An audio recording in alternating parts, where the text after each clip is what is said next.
রান্নাঘর নিস্তব্ধ।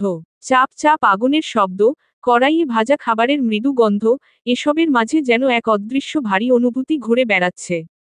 মেহের চুপচাপ দাঁড়িয়ে, হাতে শাকসবজি কাটছে, কিন্তু মন যেন কোথাও হারিয়ে গেছে। আরুষ কি বদলাবে? ওর প্রতিটি কাজের মাঝে একরকম স্থবিরতা কাজ করছে, যেন কিছু একটা তাকে নাড়া দিচ্ছে ভেতর থেকে। আচ্ছা, এরপরও কি কখনো স্বাভাবিক জীবনে ফেরা হবে মেহেরের? ছুরির ধার অনবরত উঠানামা করছিল, নিরেট মস্তিষ্কে চিন্তাগুলো একটার পর একটা কেটে যাচ্ছিল ছুরির ফলকের মতোই। মেহেরের ভিতর থেকে একটা দীর্ঘশ্বাস বেরিয়ে এলো। উনি কি আমায় বোঝে? নিজেকেই প্রশ্ন করল মেহের, কিন্তু উত্তর এলো না। হঠাৎ ছুরির ধার সরে গিয়ে তার আঙুলে লেগে গেল। চমকে উঠল মেয়েটা। আঙ্গুল থেকে এক ফোঁটা তাজা রক্ত ঝরে পড়ল। মেহের হতভম্ব হয়ে তাকিয়ে আছে। রক্ত ধীরে ধীরে হাতে গড়িয়ে পড়ছে, কিন্তু ব্যথা অনুভবই হচ্ছে না। আস্তে আস্তে ফোঁটা ফোঁটা লাল রং তার সাদা জামায় দাগ ফেলল। একটা শূন্যতা ওকে গ্রাস করছে। এই রক্ত, এটা কি শুধুই একটা ছোট্ট ক্ষত? নাকি তার অস্থিরতা, তার অসহায়তারও প্রতীক? দ্রুত হাত ধুয়ে নিল মেহের, বেসিনে রয়ে গেল রক্তের ছোপ। ঠিক যেমন তার মনে জমে থাকা হাজারো প্রশ্ন, যার উত্তর সে জানে না। ঠিক যেমন তার জীবন, যেখানে সবকিছু এলোমেলো হয়ে যাচ্ছে। তারপর ধীরে ধীরে আয়নার দিকে তাকালো মেহের। চোখে এক ধরনের ক্লান্তি, হতাশা, আর চাপা ক্ষোভের ছায়া। নিজেকে প্রশ্ন করল মেহের, আমি কি আসলেই উনাকে বদলাতে পারবো? কিন্তু উত্তর এলো না। হাতের ক্ষতটা তখনও হালকা জ্বলছিল, তবে মেহেরের মন যেন অন্য এক অনুভূতির মধ্যে ডুবে গিয়েছে। ভাবনার ভেলায় দুলতে দুলতে সে নিজেকে হারিয়ে ফেলছিল। ঠিক তখনই ফোনটা বেজে উঠল। বিরক্তি প্রকাশ করে সে ফোনটা কানে নিল। হ্যালো? কিন্তু ওপাশ থেকে ভেসে এলো এক নারী কণ্ঠ, নরম অথচ বিষাক্ত শীতলতায় মোড়া। এভাবে অকারণে নিজেকে কষ্ট দিয়ে লাভ কি, মা? মেহের চমকে উঠল। সোজা হয়ে বসল সে, পুরো দেহে উত্তেজনা ছড়িয়ে পড়ল। আপনি কে? ওপাশ থেকে হাসির মতো কিছু শোনা গেল, কিন্তু সেটা ছিল চাপা, কৌশলী এবং রহস্যময়ী। আমি কে সেটা কি এত গুরুত্বপূর্ণ? নাকি গুরুত্বপূর্ণ যে তুমি কাকে সত্যি জানো? মেহেরের কপালে ভাঁজ পড়ল। মনে আরো অনেক প্রশ্ন ঘুরপাক খাচ্ছিল, কিন্তু কোনো উত্তর ছিল না। আপনি কি বলতে চাইছেন? স্পষ্ট করে বলুন। তুমি সত্যিই ভাবছ, ও বদলাবে? যে একবার অন্ধকারে ডুবে যায়, সে আলোতে ফিরতে পারে? এই প্রশ্ন যেন এক তীক্ষ্ণ ছুরির মতো বিঁধল মেহেরের মনে। হৃদস্পন্দনের গতি বাড়ল। আপনি আরুষকে চেনেন? অনেক বেশি চিনি। এও জানি, একদিন না একদিন তুমিও চিনবে। মেহেরের অবাক হয়ে গেল, কণ্ঠটা যেন কানে বাজছে, মনের মধ্যে ঢেউ তুলছে। আপনি আসলে কে? এত কিছু কিভাবে জানেন? কিছু মানুষ সবসময় নজর রাখে, কিছু মানুষ শুধু চোখ বন্ধ করে বেঁচে থাকে। তুমি কোনটা, মেহের? মেহেরের শ্বাসরুদ্ধ হয়ে এলো। এই নারী কণ্ঠস্বর যেন তার ভিতরে এক গভীর রহস্যের দরজা খুলে দিচ্ছিল। আপনি কে? বিষাক্ত কণ্ঠে উত্তর এল, যে তোমার চোখ খুলে দিতে চায়। ফোনের ওপাশে এক মুহূর্তের নীরবতা। তারপর শুধু একটা ধীর কণ্ঠস্বর। তুমি সময় মতো সব জানতে পারবে, মেহের। শুধু মনে রেখো, কেউ বদলায় না। শুধু তাদের মুখোশ পাল্টায়। ফোন কেটে গেল। মেহের হতভম্ব হয়ে ফোনের দিকে তাকিয়ে রইল। কে ছিল এই নারী, যে আরুষের জীবনের গভীর সত্য সম্পর্কে জানে? একটা বিষয়ে সে নিশ্চিত, এই কণ্ঠস্বর তার মনে সন্দেহের বীজ বুনে দিয়ে গেছে। আর এখন, মেহেরের মাথায় শুধু একটাই প্রশ্ন ঘুরছে। আপনি আসলেই কে মিস্টার শেখ? _29। চারপাশটা নিস্তব্ধ। সিগারেটের ধোঁয়া ধীরে ধীরে বাতাসে মিশে যাচ্ছে। দেয়ালে ঝুলে থাকা একমাত্র বাতির হলদে আলোয় স্পষ্ট দেখা যাচ্ছে ঝভের রক্তমাখা শরীর। ওর মুখের একপাশ ফুলে গেছে, কপাল ফাটা, ঠোঁট ছেঁড়া, হাত দুটো দড়ি দিয়ে চেয়ারের পেছনে বাঁধা। আরুষ সামনে দাঁড়িয়ে আছে, গাঢ় ছায়ায় ঢাকা এক ভয়ঙ্কর অবয়ব হয়ে। এক হাতে সিগারেট, অন্য হাতে চকচক করছে রক্তমাখা একটা ছোট্ট ছুরি। চোখে মুখে একটুও দয়া নেই, বরং একরাশ শীতলতা আর নিষ্ঠুরতা। কি রে ঝব, বেঁচে আছিস এখনো? আরুষ ধীর কণ্ঠে বলল, ঠোঁটের কোণে সেই চিরচেনা বিকৃত হাসি। ঝব কেঁপে উঠল। ঝাপসা দৃষ্টিতে আতঙ্ক গাঢ় হয়ে এলো। এই ছেলেটা মানুষ না, শয়তানেরও ভয়ঙ্কর রূপ। আপনি কি চান? কাপা কণ্ঠে বলল ঝব, গলা শুকিয়ে কাঠ। আমি? ঘর কাঁপিয়ে হেসে ফেলল আরুষ। হাসি থামিয়ে এক পর্যায়ে বলল, আমি ভয় দেখাতে চাই। এ ঘরে ক্যামেরা আছে। ক্যামেরায় সব রেকর্ড হচ্ছে। তুই কিভাবে মরবি তোর বাপকে দেখাবো না? আফটার অল আমি রেসপন্সিবল মানুষ। কথাটা বলেই আরুষ ছুরিটা এক ঝটকায় ঝভের উড়ুতে বসিয়ে দিল। আহ! ঝভের আর্তনাদে ছোট্ট ঘরটা কেঁপে উঠল। কিন্তু চারপাশ এমন নিস্তব্ধ যে, এই চিৎকারের আওয়াজ কারো কানে পৌঁছানোর প্রশ্নই আসে না। শান্ত হ, শান্ত, ওরে। এত ভয় পেলে চলে, সাহস রাখো। আরুষ ধীর গতিতে ছুরিটা ওর উরু থেকে বের করে আনল, তারপর সেটার ধারালো ফলায় আঙুল চালিয়ে বলল, তোকে আমি সহজে মারব না। একটু একটু করে শেষ করব, যেমন করে তোরা দুর্বলদের পিষে ফেলিস, যেমন করে পেছনে থেকে ছুরি বসাস। ঝভ হাঁপাচ্ছে, মুখ দিয়ে গোলগোল করে রক্ত পড়ছে, তবু চোখের কোণে তীব্র ভয়। আমাকে মাফ করে দেন স্যার। আমি কোনোদিন আপনার সামনে আসব না। আপনি যা বলবেন করব। দয়া করেন। আরুষ এবার ওর কানের কাছে মুখ এনে শান্ত গলায় বলল, আফসোস, অনেক দেরি হয়ে গেছে ঝভ, আমি বেইমানি সহ্য করি না। তোকে এখান থেকে লাশ হয়ে যেতে হবে। ঝভ শ্বাস নিতে পারছে না, ওর চোখ জলে ভরে গেছে। আরুষ এবার ছুরিটা নামিয়ে রেখে সিগারেটের ছাই ঝেড়ে বলল, তোর কোনো শেষ ইচ্ছা আছে? থাকলে বল। ঝভ কিছু বলতে পারল না। আহারে, শরীরে এতটুকু শক্তি নেই, আচ্ছা যা তোকে মুক্তি দিয়ে দিলাম। আরুষ পকেট থেকে পিস্তল বের করে ঝভের মাথার ঠিক মাঝখানে সেট করল, শব্দহীন হাসল। গুড নাইট, ঝভ। একটা বিকট শব্দের সাথে সাথে মিলিয়ে গেল ঝভের অস্তিত্ব। রক্ত ছিটকে গেল চারপাশে, আর আরুষ, সে ঠান্ডা চোখে এক মুহূর্তের জন্য ঝভের নিথর শরীরের দিকে তাকিয়ে রইল। তারপর ধীরে ধীরে উঠে দাঁড়িয়ে হাতের ছুরিটা টিস্যু দিয়ে মুছতে লাগল, যেন কিছুই হয়নি। শয়তানের মতো হাসতে হাসতে ক্যামেরার দিকে তাকিয়ে হাতের মিডিল ফিঙ্গার দেখিয়ে ইশারায় ঠোঁট নাড়িয়ে বলল, ফাতারা চিহ্ন কয়ু _30। লাথি দিয়ে ল্যাপটপ মেঝেতে ফেলে দিয়ে গোখরো সাপের মতো ফসফস করছে হৃদ। আরুষ যে ওকে ইশারা করে বলেছে তা বুঝতে বাকি নেই। ল্যাপটপের স্ক্রিনটা চূর্ণ বিচূর্ণ হয়ে পড়ে রইল মেঝেতে, তবুও হৃদর রাগ কমেনি। হাত মুষ্টিবদ্ধ, নিঃশ্বাস ভারী, চোখ লাল হয়ে উঠেছে রাগে। শুয়োরের বাচ্চা, হারামজাদা, শালার সাহস দেখো, আমাকে ফাতারা চিহ্ন কয়ু বলল। শালা, তোকে আমি জ্যান্ত গিলে খাবো। হৃদ চিৎকার করে দেয়ালে ঘুষি মারল। কাচের শোকেস ভেঙে মেঝেতে ছড়িয়ে পড়ল কাচের টুকরো। রশিদ নির্লিপ্তভাবে তাকিয়ে রইল, চোখে মুখে সামান্য বিরক্তি। আবেগে গা ভাসাচ্ছিস কেন? ও চেয়েছিল তুই রিয়েক্ট করিস। ঠান্ডা মাথায় খেলতে শিখ। হৃদ তীব্র শ্বাস নিল, কপালের শিরাগুলো দপদপ করছে। আমি খেলতে চাই না মামা। আমি ওকে ছিঁড়ে ফেলতে চাই। শালাকে মাটিতে নামিয়ে এনে কুকুরের মতো গুলি করব।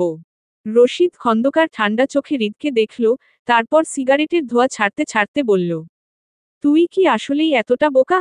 ও জানতো তুই এভাবেই প্রতিক্রিয়া দিবি, আর সেটাই হয়েছে। তাহলে কি চুপচাপ বসে থাকব? ফোঁসফোঁস করতে করতে রশিদ খন্দকার হাসল, ধীর ও ভয়ানক এক হাসি। না, বসে থাকবি না। তবে তোর রাগকে কাজে লাগাতে শিখ। ওর খেলায় ওর মতো খেললে হবে না। ওকে বোঝাতে হবে, আমাদেরও চাল আছে। হৃদ গম্ভীর হয়ে তাকালো। কি বলতে চাইছো? রশিদ খন্দকার ঠান্ডা চোখে বলল, ও তোকে রাগিয়ে দিয়ে অস্থির করে তুলেছে। এখন যদি তুই ঠিক ওর ইচ্ছে মতো প্রতিক্রিয়া দিস, তাহলে ওই জিতবে। কিন্তু আমরা যদি ওর থেকেও বড় চাল দিই। হৃদ এবার গভীর চিন্তায় ডুবে গেল। তাহলে কি করব? রশিদ এবার চেয়ার থেকে উঠে দাঁড়ালো, হৃদের কাঁধে হাত রেখে বলল, আরুষকে ব্যথা দিতে হলে ওর হৃদয়ে আঘাত করবি। আরুষের দুর্বলতা খুঁজে বের কর। এক মুহূর্ত নীরবতা, তারপর হৃদর চোখে এক শয়তানি ঝিলিক ফুটে উঠল। দুর্বলতা মানে? ওর বউ? রশিদের ঠোঁটের কোণে এক অদ্ভুত হাসি খেলে গেল। একদম ঠিক ধরেছিস, ভাগ্নে। হৃদ কপাল চুলকাল, চোখ এখনো আগুনের মতো জ্বলছে। কিছুক্ষণ চুপচাপ থাকার পর সে সন্দিহান গলায় বলল, কিন্তু মামা, ওর বউকে ছোঁয়া এত সহজ হবে না।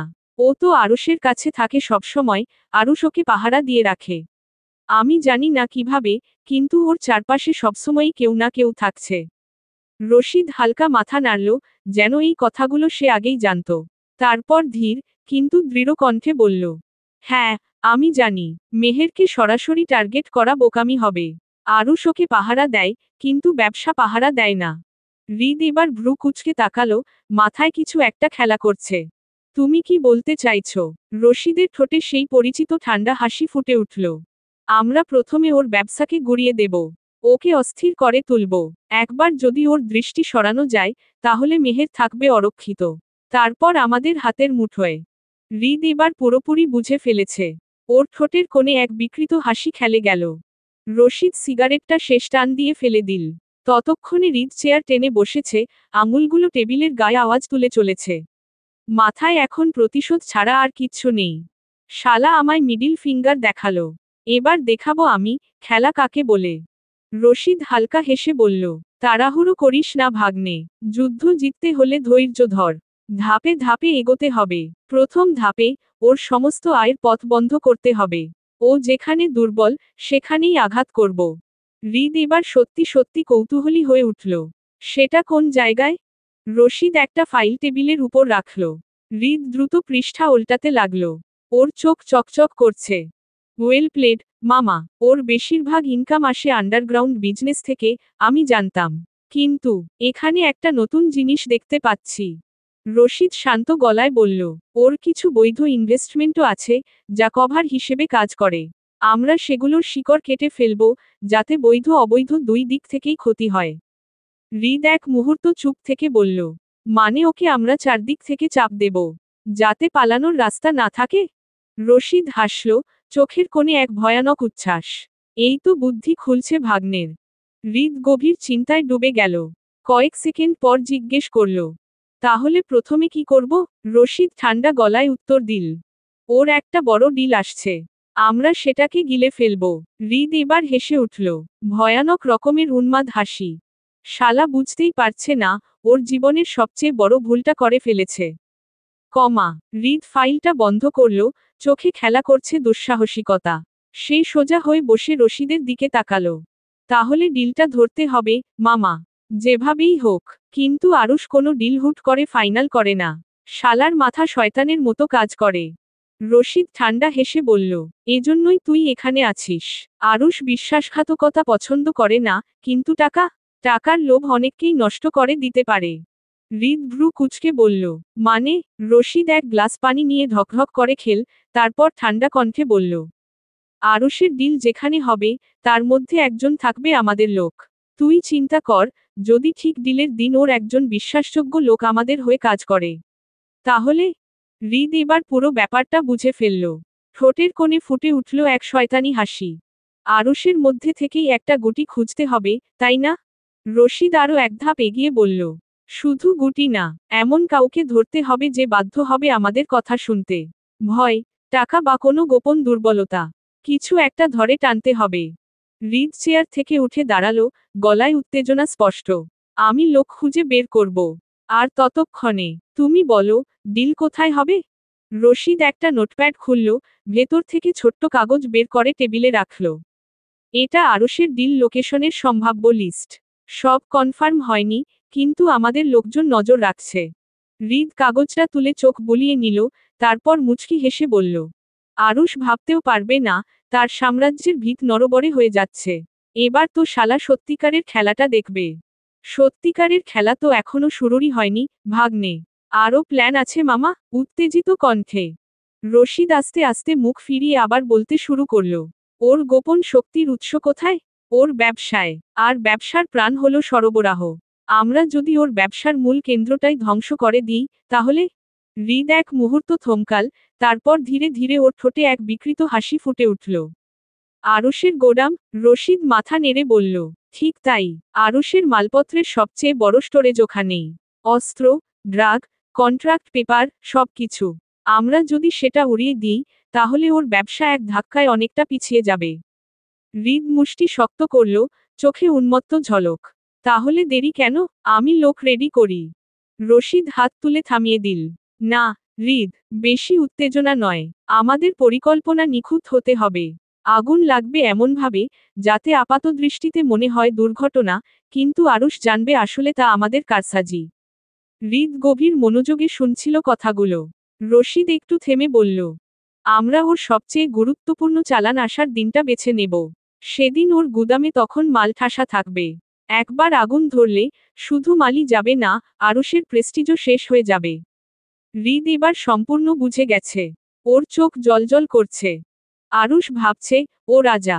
এবার ও দেখবে, কিভাবে ওর একটা গোটা সাম্রাজ্য ধ্বংস হয়ে যায়।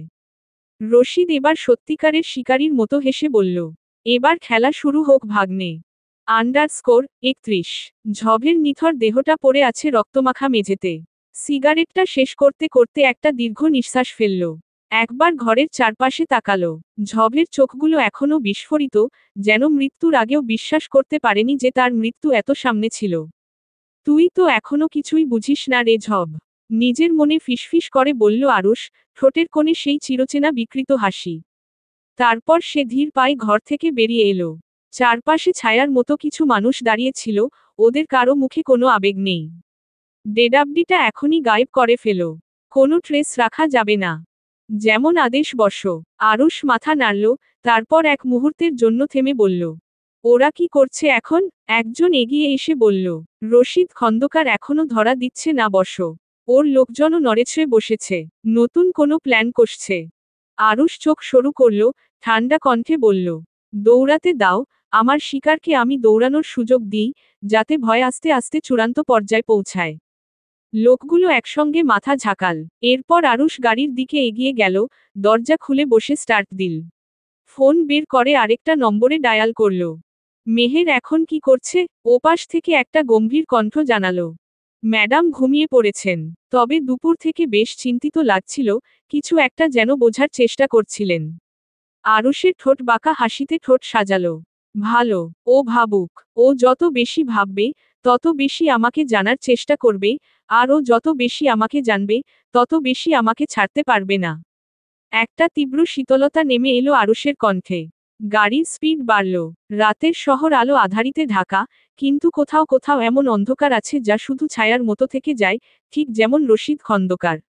সেই ছায়ার পেছনে ধাওয়া করার সময় এসেছে, এক কণ্টকযুক্ত পথ যেখানে অন্ধকার আর আলো একে অপরকে ছুঁয়ে থাকে, আর তার মাঝখানে রাশেদ খন্দকারের অদৃশ্য কৌশল। যেন এক সুনিপুণ বয়ান, যা শুধু সময়ের অপেক্ষায় ওত পেতে থাকে। গোধূলির আলো আধারের খেলা ছড়িয়ে পড়েছে সারা আকাশে। লালচে মেঘেরা রঙের খেলায় মেতে উঠেছে, যেন প্রকৃতির হাতে আঁকা এক অপূর্ব ক্যানভাস। কখনো আবছা ধূসর, কখনো টকটকে লাল, প্রতিটি মেঘকণা যেন এক একটি স্বপ্নের রঙে রাঙানো। সন্ধ্যার এই অভিনব দৃশ্যের মোহে পড়লে মানুষ সময় ভুলে যায়। মেহেরের হাতে কফি মগ। আরুষকে কফি খাওয়াতে খাওয়াতে এখন টুকটাক খাওয়া হয়। এক কাপ চা বানাতে অযথা চা পাতার অপচয় কেন? অতএব 2 কাপ কফি চুলোয় চড়ুক। আমাকে কিভাবে টর্চার করা যায় তার ফন্দি আঁটছ? হঠাৎ আরুষের আগমন, দুষ্ট হেসে প্রশ্ন করে সে। সারাক্ষণ আপনাকে টর্চার করার জন্য আমি মরে যাচ্ছি না মি শেখ। আমার আরও অনেক চিন্তা রয়েছে। 1 সপ্তাহের জন্য বাগান বাড়ি থেকে ঘুরে আসি চলো। মন ভালো হবে। বাগান বাড়িতে নিশ্চয় বোমা সেট করা। তাই অফার করছেন। তুমি কোনো বিল গেটস নও, তোমার মেরে আমার 2 পয়সার লাভ নেই। মশা মেরে হাত ময়লা আরুষ করে না। 7 দিন আমার কথা শুনে চলুন, তাহলে আর কোনোদিন টর্চার করব না। আপনার জীবন থেকে চিরতরে চলে যাব। প্লিজ একটু ফেভার করুন। মেনে নিলে আমাকে সোজা করা তোমার কাম্য নয়। আমার অপ্রিয় মুখ আপনি, ইচ্ছে করে না অস্থায়ী বাসা পেতে আপনার কাছে থেকে যেতে। আপনার স্পর্শ আমার শরীরে কাটার মতো বিধে যন্ত্রণা হয়। আমায় আপনি মুক্তি দিন। আরুষের বুকে কাটার মতো বিধল কথাখানা, আমায় আপনি মুক্তি দিন। কেন? আরুষ বুঝি এত্ত খারাপ? তাকে ছেড়ে চলে যেতে সবাই কেন ব্যস্ত হয়ে পড়ে? আমি জিনিসটাই বিষাক্ত। তোমারই দোষ কি?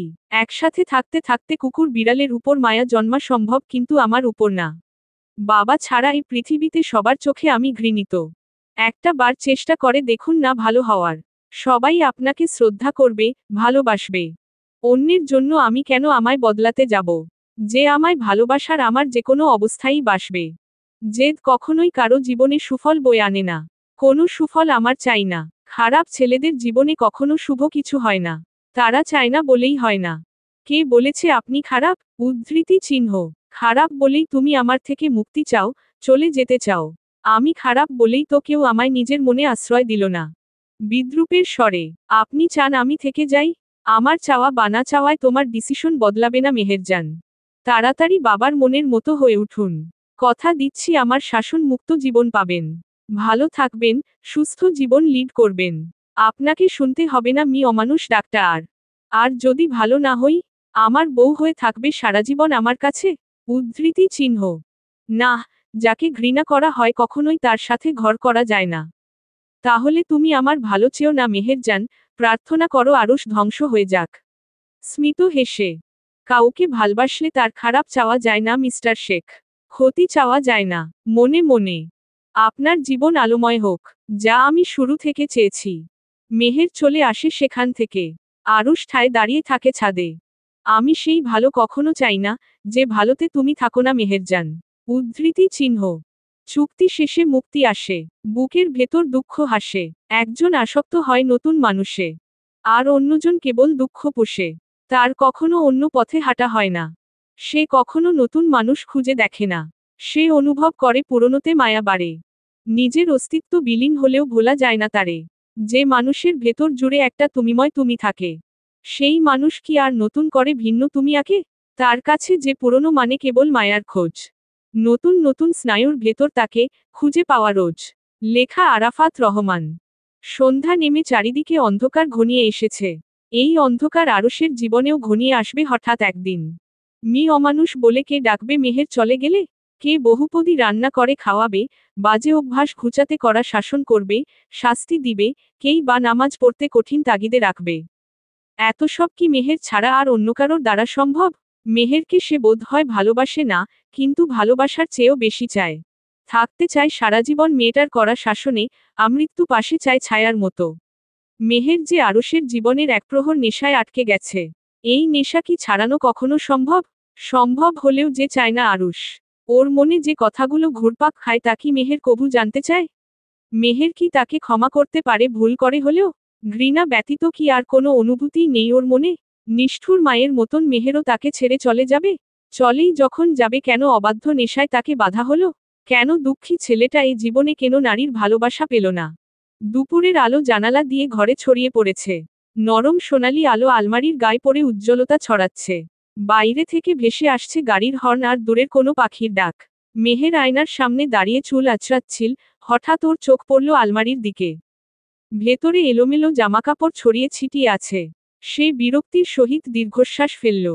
আরুষ, এই মানুষটার বিশৃঙ্খলা যেন তার জীবনের অপরিহার্য অংশ হয়ে উঠেছে। মেহের ধীরে ধীরে জামাকাপড় গুছিয়ে রাখতে শুরু করল। একটা শার্ট তুলে রাখার সময় হঠাৎ ওর হাতকাঠের প্যানেলের গায়ে ঠেকে গেল। ঠক, একটা ফাঁপা শব্দ হলো। মেহের কপাল কুঁচকালো। আবার হাত বোলাল সেই জায়গাটায়। কাঠের পেছনে যেন শূন্য কিছু একটা আছে। কৌতূহলী হয়ে চাপ বাড়াল সে।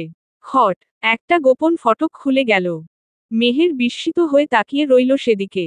এই আলমারির পেছনে লুকানো জায়গা?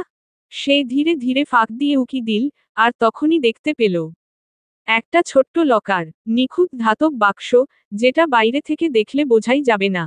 মেহের ধীরে ধীরে হাত দিল লোকারের তালায়। অথেন্টিক স্টাইলের পুরনো তালা, দেখে ডিজিটাল বলে মনে হচ্ছে না, চাবি ছাড়া খোলার উপায় নেই।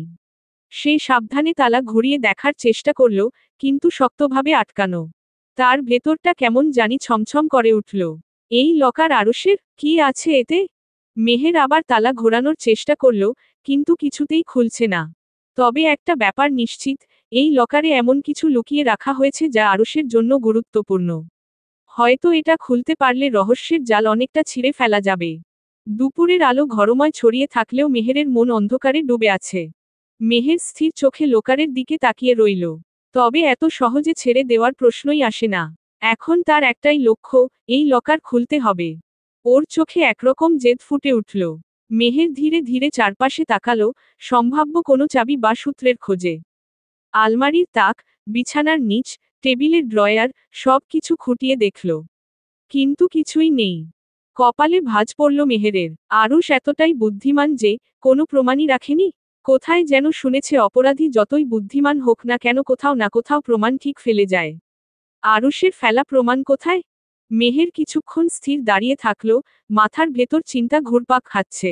যদি লকার না খোলে, তবে কি সে সূত্র থাকতে পারে? তার দৃষ্টি ঘরের দেয়ালের দিকে গেল। দেয়ালে বেশ কয়েকটা পেইন্টিং টাঙানো। ভারী আর দামি কাঠের ফ্রেম। তার মধ্যে একটা অন্যগুলোর চেয়ে আলাদা, সেই পেইন্টিংটা একটু বাঁকা হয়ে আছে। মেহেরের মনে সন্দেহের দানা বাঁধল। চোখ চকচক করে উঠল। কয়েক মাস পেরিয়ে গেছে এই ঘরে তার বসবাস।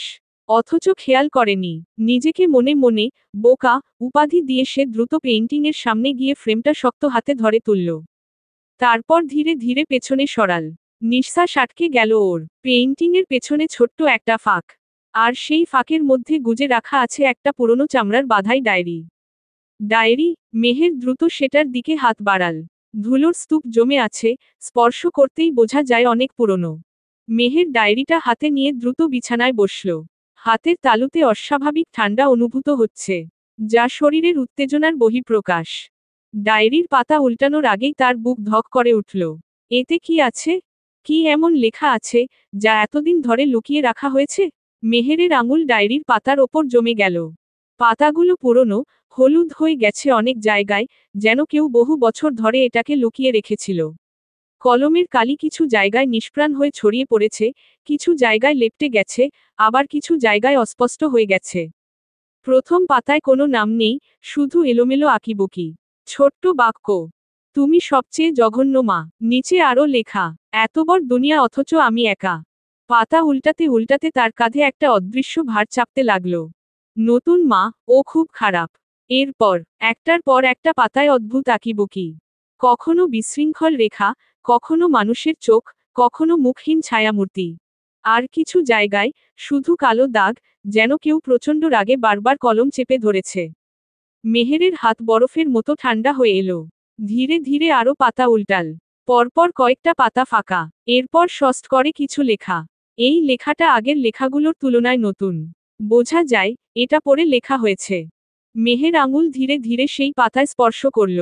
পাতার উপরে স্পষ্ট কালো কালিতে লেখা, আমি কখনো স্বাভাবিক ছিলাম না। মেহের চোখ দ্রুত লাইনগুলোর ওপর নাচতে লাগল। মানুষ ভয় পেলে সত্যিটা বেরিয়ে আসে। শুরু থেকেই ভুল ছিল সব, কিন্তু আমি থামতে পারিনি। প্রতিটা বাক্য ছোট, কিন্তু অদ্ভুত রকমের শীতল। একটা অদ্ভুত অনুভূতি হলো মেহেরের, যেন সে কারো ব্যক্তিগত নরকদ্বারে উকি দিচ্ছে। ওরা ভাবে আমি দয়া করতে জানি। আমি হাসি। আমার হাত কাঁপে না। আমার ভয় লাগে না। কেউ মরে গেলেও আমার কিছু যায় আসে না। মেহেরের ঠোঁট শুকিয়ে গেল। আমার রক্ত জমে না। আমার চিন্তা কখনো বন্ধ হয় না। আমি যখন হাসি, তখন আমি হাসি না। মেহেরের পুরো শরীর শিউরে উঠল। গলা শুকিয়ে আসছে। রক্তের গন্ধ। রক্তের গন্ধ শান্তি দেয়। মেহের চোখের পাতা ফেলতেই ভুলে গেল। এ কি ধরনের লেখা আরশের? এটা কি তার মনস্তাত্ত্বিক চিন্তা? নাকি? তখনই একটা শব্দ হলো। সিঁড়ি ভেঙে উপরে উঠার শব্দ। মেহের চমকে তাকালো দরজার দিকে। কেউ আসছে? আরুষ নয়তো? ওর হৃদস্পন্দন বেজায় বেড়ে গেল। দ্রুত ডায়েরিটা বন্ধ করল, পেইন্টিংয়ের পেছনে ঢুকিয়ে দিল আবার। দরজা খুলে গেল সঙ্গে সঙ্গে। আরুষ। কালো শার্টে, চোখে সেই ভয়ঙ্কর তীক্ষ্ণ দৃষ্টি নিয়ে দাঁড়িয়ে আছে আরুষ। চুল এলোমেলো হয়ে পড়ে আছে, যেন কিছুক্ষণ আগে সামান্য হাওয়া ছিল। গায়ের চাপা রঙের সাথে গাঢ় চোখের রং ভীষণ মিলে যায়। আরুষের চোখের মণি গভীর অন্ধকারে হারিয়ে গেছে। কিছুটা ক্লান্ত, কিন্তু ভয়ঙ্কর। মেহেরের দিকে একরকম চুপচাপ তাকিয়ে রইল। তার চোখের পাতা একটুও নড়েনি, যেন সে কিছু একটা আবিষ্কার করতে চাইছে। আরুষের নীরবতা, তার উপস্থিতি, সবকিছুই মেহেরের মনে অজানা শঙ্কার সৃষ্টি করছে। মেহের নিঃশ্বাস আটকে দাঁড়িয়ে আছে। দরজায় দাঁড়িয়েই গভীরভাবে মেহেরকে দেখে প্রশ্ন করে আরুষ। এত চুপচাপ কেন? তার গলা স্বাভাবিক, কিন্তু চোখে অদ্ভুত কিছু। মেহের দ্রুত নিজেকে স্বাভাবিক করল। এমনিই। আরুষ কিছু না বলে এক পা এগিয়ে এলো। শকুন দৃষ্টি ঘরটা পর্যবেক্ষণ করল, কিছু একটা মিস করছে। মেহের বুঝতে পারল, তাকে একদম স্বাভাবিক থাকতে হবে এখন। আরুষের চোখ পড়ে গেল পেইন্টিংয়ের দিকে। মেহেরের গলা শুকিয়ে এলো। তুমি এখানে কি করছিলে? আরুষ ঠান্ডা গলায় জিজ্ঞেস করল। মেহের কিছু বলার আগেই সে মেয়েটার কাছাকাছি এসে দাঁড়ালো। চোখের গভীরে একটা ভয়ঙ্কর অন্ধকার খেলা করছে। তুমি খুঁজছিলে কিছু? মেহের ওর চোখে চোখ রাখল। দৃঢ় গলায় বলল, আপনার এমন কেন মনে হচ্ছে? আরুষ হাসল, কিন্তু সেই হাসির নিচে ভয়ঙ্কর কিছু চাপা পড়ে আছে। আরুষ ধীরে ধীরে সামনে এসে মেহেরের পাশে দাঁড়ালো। শরীর থেকে অদ্ভুত একটা শীতলতা ছড়িয়ে পড়ছে। তাহলে বলো তো, তুমি যদি কিছু না খুঁজে থাকো? তার চোখ এবার সরাসরি পেইন্টিংয়ের দিকে। তাহলে নার্ভাস কেন হচ্ছ? মেহেরের দম বন্ধ হয়ে আসছিল। তবু দ্রুত নিজেকে সামলে নিল। ও জানে, এক মুহূর্তের দুর্বলতাও বিপদ ডেকে আনতে পারে। আরুষ ধীরে ধীরে আরও কাছে এলো। এতটাই কাছে যে মেহের আরুষের পারফিউমের সাথে সাথে গায়ের উষ্ণ তাপ স্পষ্ট অনুভব করছিল। আরুষের চোখ সরু করে তাকালো। ঠোঁটের কোণে একটুখানি বাঁকা হাসি। তুমি নার্ভাস নও? ওর গলাটা এতই নিচু, এতটাই চাপা, যেন প্রতিটা শব্দের মাঝে এক ধরনের কম্পন লুকিয়ে আছে। মেহের ভিতর ভিতর সামান্য কেঁপে উঠল। কিন্তু বাইরে কঠিন। মেহের চোখ সরু করলে চাইল। আপনি নিজেই বলুন, আমি কেন নার্ভাস হব? কণ্ঠস্বর দৃঢ়, কিন্তু হৃদস্পন্দন কানে ধাক্কা দিচ্ছে। তাহলে এখন যদি আমি এই পেইন্টিংটা নামিয়ে দিই, তাতে কোনো সমস্যা হবে না, তাই তো? ওর কথা শেষ হতেই এক ঝটকায় মেহেরের দৃষ্টি বিদ্যুতের মতো নড়ে উঠল। সর্বনাশ, এখনই কিছু করতে হবে। মেহের দ্রুত একপাশে এগিয়ে গেল, চোখ মুখ খিচে ধরে চেহারায় বিরক্তি ফোটাল। আপনি আমার ঘরে মশকরা করতে এসেছেন? মেহেরের কণ্ঠস্বর এতটাই দৃঢ় আর চ্যালেঞ্জিং ছিল যে আরুষের হাত কিছুটা থমকে গেল। এরপর ধীর গতিতে চোখ সরিয়ে মেহেরের দিকে তাকালো। কয়েক মুহূর্ত নীরবতা, শুধু চোখের মধ্যে যুদ্ধ চলছে। তারপর আরুষ হালকা মাথা কাত করে। তোমার ঘর? ঠোঁটের কোণে বিদ্রুপাত্মক হাসি। তাহলে কি আমি এখন অতিথি? মেহেরের কণ্ঠের ব্যঙ্গ স্পষ্ট। যদি হও, তাহলে সেই রকম আচরণ করাই উচিত ছিল। মেহের আগের মতো চোখ সরু করে তাকিয়ে রইল। আরুষ মুচকি হাসছে, কিন্তু সেই হাসিতে খেলা করছিল ভয়ঙ্কর কিছু। আরুষ আরেক পা সামনে এল, এতটাই কাছে যে মেহেরের নিঃশ্বাস বন্ধ হয়ে যেতে লাগল। তুমি খুবই সাহসী মেহেরজান। ওর গলায় যেন ছুরি লুকানো। কিন্তু জানো তো, আমি সাহসীদের বেশি পছন্দ করি না। হঠাৎ হাত বাড়িয়ে দিল পেইন্টিংয়ের দিকে। মেহেরের বুকের মধ্যে বিস্ফোরণ ঘটল তক্ষুনি। আরুষের হাত কিছুটা ওপরে উঠল ঠিকই, কিন্তু শেষ মুহূর্তে আবার থেমেও গেল। ঠোঁটের কোণে একটুখানি রহস্যের হাসি দেখা গেল। জানো, বেশ অদ্ভুত একটা ব্যাপার ঘটছে। মেহের কঠোরভাবে ওর চোখের দিকে তাকিয়ে থাকল, কিন্তু ভেতরে ভেতরে সে প্রস্তুত। মেহের জানে, যে কোনো মুহূর্তে ও ধরা পড়বে। আরুষের চোখ ধীরে ধীরে সারা ঘর জুড়ে ঘুরল। তুমি বেশ স্নায়ু শক্ত করেই দাঁড়িয়ে আছো মেহেরজান। কিন্তু এবার নিচু স্বরে হাসল আরুষ। কিন্তু আমি জানি, তোমার ভেতরে ঝড় বয়ে যাচ্ছে। মেহের মুখ শক্ত করল। আরুষ ওর দিকে ভালোভাবে তাকালো, যেন প্রতিটা শ্বাসের ওঠানামাও পর্যবেক্ষণ করছে। এই রুমটা আগের মতো নেই। হালকা মাথা কাত করে আবার বলল। মজার ব্যাপার হলো, আমি সেটা আগে থেকে জানতাম। মেহেরের চোখ কুঁচকে গেল। আপনি কি বলতে চাইছেন মিস্টার শেখ? আরুষ আস্তে আস্তে পেইন্টিংয়ে হাত বাড়িয়ে সেটার নিচের অংশে হালকা ছুঁয়ে দিল। মুহূর্তে ওর চোখ সরু হয়ে এলো। মেহের পুরোপুরি নিশ্চিত, ও ধরা পড়ে গেছে। পেইন্টিংয়ে আগে কেউ হাত দেয়নি, ধুলো জমেছিল, কিন্তু সেখানে মেহেরের হাতের ছাপ এখন স্পষ্ট। আরুষ ধীরগতিতে পেইন্টিংয়ের দিকে তাকালো, তারপর সেটাকে একটুও না সরিয়ে হালকা মাথা দুলিয়ে বলল, তুমি হয়তো কিছু খুঁজছিলে, হয়তো কিছু পেয়েও গেছো। আরুষের কণ্ঠ পুরোদমে শান্ত, যেন কোনো কিছুর পরোয়া করে না। মেহেরের গলা পুরোপুরি শুকিয়ে এসেছে, কিন্তু মুখে কিছু বলতে পারল না। আরুষ বোধহয় মেহেরের অবস্থা টের পেয়ে মজা পেল। ঠোঁটের কোণে সেই ভয়ঙ্কর হাসি এখনো ফুটে আছে। ও কিছুক্ষণ মেহেরের দিকে তাকিয়ে থাকল, চোখে একটা অদ্ভুত গভীরতা, যেন সবই জানে, কিন্তু বলবে না। তারপর কোনো কিছু না বলেই টাওয়াল নিয়ে বাথরুমের দিকে এগোলো। মেহের নিঃশ্বাস ফেলে স্বস্তি নিতে গিয়েও থমকে গেল। আরুষ সোজা ওয়াশরুমের দিকে হাঁটতে শুরু করেছে। ওর প্রতিটা পদক্ষেপ ভারী, কিন্তু তাতে কোনো তাড়াহুড়া নেই, সবকিছু যেন আরুষের আয়ত্তে। আরুষ ভেতরে ঢুকে দরজাটা লাগিয়ে দিল। অতঃপর সাইলেন্স। শুধু পানির শব্দ শোনা যাচ্ছে, আর কিচ্ছু না। মেহের দীর্ঘক্ষণ দরজার দিকে তাকিয়ে থাকল, ভেতরের আতঙ্ক একটু একটু করে জমাট বাঁধছে। যখন সে বুঝল, আরুষ সত্যিই গোসল শুরু করেছে, তখন আস্তে করে পেইন্টিংয়ের দিকে তাকালো। এই সুযোগ। মেহের দ্রুত এগিয়ে গেল, হাত বাড়িয়ে ডায়েরিটা বের করল আবার। আরুষ বেশ জানে মেহের এটার সন্ধান পেয়েছে। হয়তো আজ রাতেই সরিয়ে ফেলবে। সরানোর আগে তাকে আরও পড়তে হবে, তাকে জানতে হবে, আরুষকে কেন সে এমন অদ্ভুত। কিন্তু মেহের জানত না ওর জন্য কি অপেক্ষা করছে। কারণ এইবারের লেখা ছিল আরও অন্ধকার, আরও ভয়ঙ্কর। _32 রাতের নীরবতা কখনো কখনো অশুভ হয়। শহরের ব্যস্ততা কমে গেলে অন্ধকারের ফাঁক দিয়ে ভেসে আসে হালকা বারুদের গন্ধ। কুয়াশায় আচ্ছন্ন নীলচে রাতের নিচে অদৃশ্য কোনো শক্তি অপেক্ষায় থাকে আঘাত হানার জন্য। শহরের উপকণ্ঠে অবস্থিত আরুষের একটি গুদাম। বাইরে থেকে দেখতে নিরীহ, সাধারণ একটা ভবন, কিন্তু এর ভেতরই লুকিয়ে আছে মূল্যবান চালান, নিয়ন্ত্রণের চাবিকাঠি।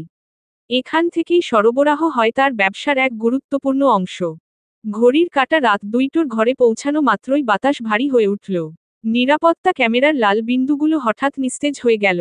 আশেপাশের রাস্তাগুলোও ফাঁকা, যেন কেউ ইচ্ছা করে শহরের এই অংশটা অদৃশ্য করে রেখেছে। ভেতরে পাহারারত কয়েকজন লোক ঘুরে বেড়াচ্ছিল, কেউ ধূমপান করছিল, কেউ ক্লান্ত হয়ে দেয়ালে হেলান দিয়ে ঝিমুচ্ছিল। কিন্তু কেউই টের পেল না, দূর থেকে স্নাইপার স্কোপের ছোট্ট আলো তাদের শরীরে লাল বিন্দু এঁকে দিচ্ছে।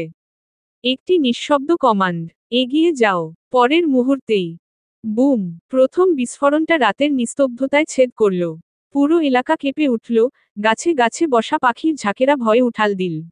ধুলোর ঝড় উঠল বাতাসে। উত্তর পূর্ব পাশের দেয়ালটা ধসে পড়ল, লোহার শাটার বিকট শব্দে খুলে গেল সঙ্গে সঙ্গে। আতঙ্কিত পাহারাদাররা অস্ত্র হাতে ছুটে এলো, চিৎকার উঠল। হামলা! সবাই সতর্ক থাকো! কিন্তু চিৎকার কোনো কাজে আসলো না। হামলাকারীদের গতিবিধি নিখুঁত, কোনো অপ্রয়োজনীয় শব্দ নেই, শুধু নিস্তব্ধ ধ্বংসযজ্ঞ। পেশাদার হামলাকারীদের মতো তারা ছড়িয়ে পড়ল, সাইলেন্সার লাগানো বন্দুক থেকে নিঃশব্দ গুলি ছুটে গেল বাতাসে। পাহারাদাররা পাল্টা গুলি চালানোর আগেই একে একে নিস্তব্ধ হয়ে গেল তাদের অস্তিত্ব। গুটি কয়েক পাহারাদার এখনও সামলে ওঠার চেষ্টা করছে, তখনই বিস্ফোরণ। দ্বিতীয় বিস্ফোরণ আরও ভয়ঙ্কর। এবার সরাসরি প্রধান ডিস্ট্রিবিউশন ইউনিটে আঘাত হানল। মুহূর্তেই আগুনের ফুলকি ছিটকে পড়ল চারপাশে। গুদামের ভেতরের দামি মালামাল ধ্বংস হচ্ছে, আগুন একটি বাক্স থেকে আরেকটিকে গ্রাস করছে। কেউ ছুটছে, কেউ চিৎকার করছে, কিন্তু ব্যর্থ চেষ্টা। কারণ আক্রমণকারীরা যেন ছায়ার মতন নিখুঁত। এতক্ষণে নিরাপত্তা টিমের কিছু সদস্য রক্ষা পাওয়ার আশায় আশপাশের ভবনে লুকানোর চেষ্টা করল, কিন্তু হামলাকারীরা তাদের প্রতিটি গতিবিধি আগেই জেনে বসে আছে। প্রত্যেকে পালানোর আগেই মারা পড়ল। নীরবতা নেমে এলো চারিপাশে। কেবল আগুনের ধোঁয়া আর পোড়ার গন্ধ বাতাসে ভাসছে। হামলাকারীদের প্রধান একজন তার ওয়াকিটকি অন করল, রোবটের মতো বলল, টাস্ক কমপ্লিট। এবার ব্যাকআপ টিম সরিয়ে ফেলো। এটা কোনো সাধারণ ডাকাতি নয়। এটা পরিকল্পিত ধ্বংস। গুদামের সামনের বড় গেটের সামনে এবার ধীরে ধীরে থামল একটা কালো এসইউভি।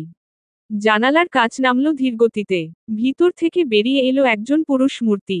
তার মুখ হালকা ছায়ায় ঢাকা। সে পা বাড়াল ধ্বংসস্তূপের দিকে, এক টুকরো জ্বলন্ত কাঠ তুলে নিয়ে আগুনের শিখায় ধরালো নিজের সিগারেট।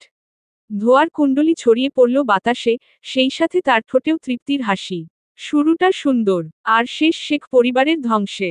হাসতে হাসতে বলল সে, যেন কোনো নাটকের প্রথম দৃশ্য দেখে ভীষণ রকমের সন্তুষ্ট হয়েছে। আরুষ কিছুক্ষণ মেহেরের দিকে তাকিয়ে থাকল, চোখে একটা অদ্ভুত গভীরতা, যেন সবই জানে, কিন্তু বলবে না। তারপর, কোনো কিছু না বলেই টাওয়াল নিয়ে বাথরুমের দিকে এগোলো। মেহের নিঃশ্বাস ফেলে স্বস্তি নিতে গিয়েও থমকে গেল, আরুষ সোজা ওয়াশরুমের দিকে হাঁটতে শুরু করেছে। ওর প্রতিটা পদক্ষেপ ভারী, কিন্তু তাতে কোনো তাড়াহুড়া নেই, সবকিছু যেন আরুষের আয়ত্তে। আরুষ ভেতরে ঢুকে দরজাটা লাগিয়ে দিল। অতঃপর সাইলেন্স। শুধু পানির শব্দ শোনা যাচ্ছে, আর কিচ্ছু না। মেহের দীর্ঘক্ষণ দরজার দিকে তাকিয়ে থাকল, ভেতরের আতঙ্ক একটু একটু করে জমাট বাঁধছে। যখন সে বুঝল, আরুষ সত্যিই গোসল শুরু করেছে, তখন আস্তে করে পেইন্টিংয়ের দিকে তাকালো। এই সুযোগ। মেহের দ্রুত এগিয়ে গেল, হাত বাড়িয়ে ডায়েরিটা বের করল আবার। আরুষ বেশ জানে মেহের এটার সন্ধান পেয়েছে। হয়তো আজ রাতেই সরিয়ে ফেলবে। সরানোর আগে তাকে আরও পড়তে হবে, তাকে জানতে হবে, আরুষকে, কেন সে এমন অদ্ভুত। মেহের পুনরায় ডায়েরি বের করে অপঠিত পৃষ্ঠাগুলোর ছবি তুলে নেয়। এখন পড়ার সময় নেই, আগে রহস্যের তলা অবধি পৌঁছতে হবে, অতঃপর সমাধান। শাওয়ার বন্ধ হয়ে গেছে, আরুষ বোধহয় বের হবে এখনই। মেহের দ্রুত ডায়েরিটা জায়গামতো রেখে ছবিগুলো সিকিউর করতে সেভ ফোল্ডারে রেখে দিল। বাথরুমের দরজাটা খুলে গেল, খট শব্দ করে। আরুষের ভেজা শরীর, সবে গোসল শেষ করেছে। বাতাসে হালকা শাওয়ার জেলের গন্ধ, তাজা অথচ অদ্ভুত এক গা ছমছমে অনুভূতির সৃষ্টি করল ঘরে। আরুষের হাতে ধরা সাদা টাওয়াল, ঝাঁকড়া চুল থেকে টপটপ করে পানি ঝরছে, অথচ তাতে যেন বিন্দুমাত্র অস্বস্তি নেই। ওর শরীরের প্রতিটা রেখা, প্রতিটা মাংসপেশি তীক্ষ্ণ ও দৃঢ়, মনে হবে যেন অন্ধকারের কোনো শাসক, যে প্রতিটা মুহূর্তে নিজের রাজত্ব কায়েম করে রেখেছে। মেহের প্রথমে আরুষের মুখের দিকে তাকিয়ে দৃষ্টি উদাম বুকের উপর রাখে। দানা দানা জলকণা ছড়িয়ে আছে সারা বুকে, তারই ঠিক মাঝে চকচক করছে কালচে রঙা লকেট। মেহেরের চোখ আটকে গেল আরুষের লকেটে। ছোট ধাতব, ঠিক চাবির মতো দেখতে। পানি পড়ে চকচক করছে সেটি। কেমন একটা রহস্যময়ী আভা ছড়িয়ে দিচ্ছে। মনে হচ্ছে ওটা শুধু একটা লকেট নয়, বরং একটা গোপন দরজার চাবি, যা খুললেই হয়তো আরো গভীর কোনো সত্য বেরিয়ে আসবে। আরুষ গলায় লকেট পরে তা আগে থেকেই জানে মেহের, কিন্তু কখনো ভালোভাবে খেয়াল করে দেখা হয়নি। আগে কেবল আরুষকে তার নষ্ট পুরুষ মনে হতো, কিন্তু এখন ওকে হিংস্র শিকারী বলে মনে হয়। মনে হয় বলেই আরুষের শ্বাস প্রশ্বাসও মেহেরের কাছে সন্দেহজনক থেকে। তার চোখের বিচক্ষণতা, শীতল আচরণ, কথার আশ্চর্য খামখেয়ালি চরম সন্দেহজনক। কিডন্যাপ হওয়ার পর থেকে আরুষের নতুন রূপ দেখছে মেয়েটা। যেন রোজ রোজ একটু করে ধোঁয়াশা ভেদ করে অজানা গহ্বরে পা বাড়াচ্ছে, যার গভীরতা কল্পনার বাহির। আরুষ নির্বিকার ভঙ্গিতে মাথার পানি মুছতে মুছতে সামনে এগিয়ে এলো। চোখের দৃষ্টি শীতল, রহস্য রহস্য। যেন সে সবই জেনে বসে আছে, কিন্তু প্রকাশ করবে না। আরুষ একদম কাছে এলো, এতটা কাছে যে মেহেরের গলা ছুঁয়ে নিঃশ্বাস ফিরে আসছে। আরুষের ভেজা চুলের গন্ধ, শরীরের উষ্ণতা, আর সেই চাপা গভীরতা, সব মিলিয়ে যেন একটা অদ্ভুত মোহময় পরিবেশ তৈরি হয়েছে। মেহের পিছু হটতে চাইল, কিন্তু পারল না। আরুষ ধীরে ধীরে মাথা নামিয়ে আনলো ওর কাঁধের কাছে, তার ঠোঁট আলতো করে ছুঁয়ে গেল মেহেরের গলার এক পাশ। এতটা হালকা, যেন ছোঁয়া নয়, বরং কোনো দাবি, যা অধিকারবোধ ছাড়া করা যায় না। মেহের নিঃশ্বাস বন্ধ করে ফেলল। তারপর সেই শীতল অথচ উত্তপ্ত কণ্ঠস্বর তার কানে বাজল। তোমার অদম্য কৌতূহল একদিন তোমাকে আমার চেয়েও বেশি পুড়িয়ে দেবে মেহেরজান। তারপর একটুখানি থেমে, আর একটু গভীর স্বরে বলল, কিন্তু জানো, আমি সেটা দেখতে চাই। মেরুদণ্ড দিয়ে শিহরণ বইয়ে গেল মেহেরের। আরুষ ধীর পায়ে সরে গেল, মেহের তখনও স্থির দাঁড়িয়ে রইল। শুধু একটা কথাই মগজে ভেতর ঘুরছে, এই পুরুষ তার জীবন ধ্বংস করবে, নয়তো এমনভাবে বদলে দেবে, যা সে কল্পনাও করেনি। _33 টেবিলে এক অদ্ভুত নীরবতা। খাবারের গন্ধ ছড়িয়ে আছে ডাইনিং জুড়ে। মেহেরের পাঁজরে সবিনয়ে দাঁড়িয়ে আছেন শিউলি আন্টি। মেহের নিজের কাজ নিজে করতে পছন্দ করে, তবু তার খেয়াল রাখার কর্তব্য রয়ে যায়। আন্টি, আপনিও বসুন, আমাদের সাথে খেয়ে নিন। তোমরা খাও মা, আমি পরে খাবো বলছে যখন বসো, ছোট্ট করে বলল আরুষ। শিউলি বেগম বাকবিতণ্ডায় না জড়িয়ে খেতে বসলেন। আরুষকে ছোট থেকে দেখে আসলেও ছেলেটাকে কেন যেন ভয় ভয় করে চলেন তিনি। কখনো আরুষের দ্বারা কোনো ক্ষতির সম্মুখীন হননি, তবু কোথাও যেন একটা কিন্তু থেকে যায়। মেহের খাবার চিবাতে চিবাতে গভীর দৃষ্টিতে আরুষের দিকে তাকালো। আম্মু আর মাহি আপনাকে দেখতে চাইছে, ও বাড়িতে একবার যেতে হবে। উদ্ধৃতি চিহ্ন। মেহেরের স্বর শান্ত, কিন্তু একটু সতর্ক। আরুষ থেমে গেল। চামচ হাতে ছিল, কিন্তু সে আর খাবার তুলল না। চোখ তুলে সরাসরি মেহেরের চোখে চোখ রাখল। কেন?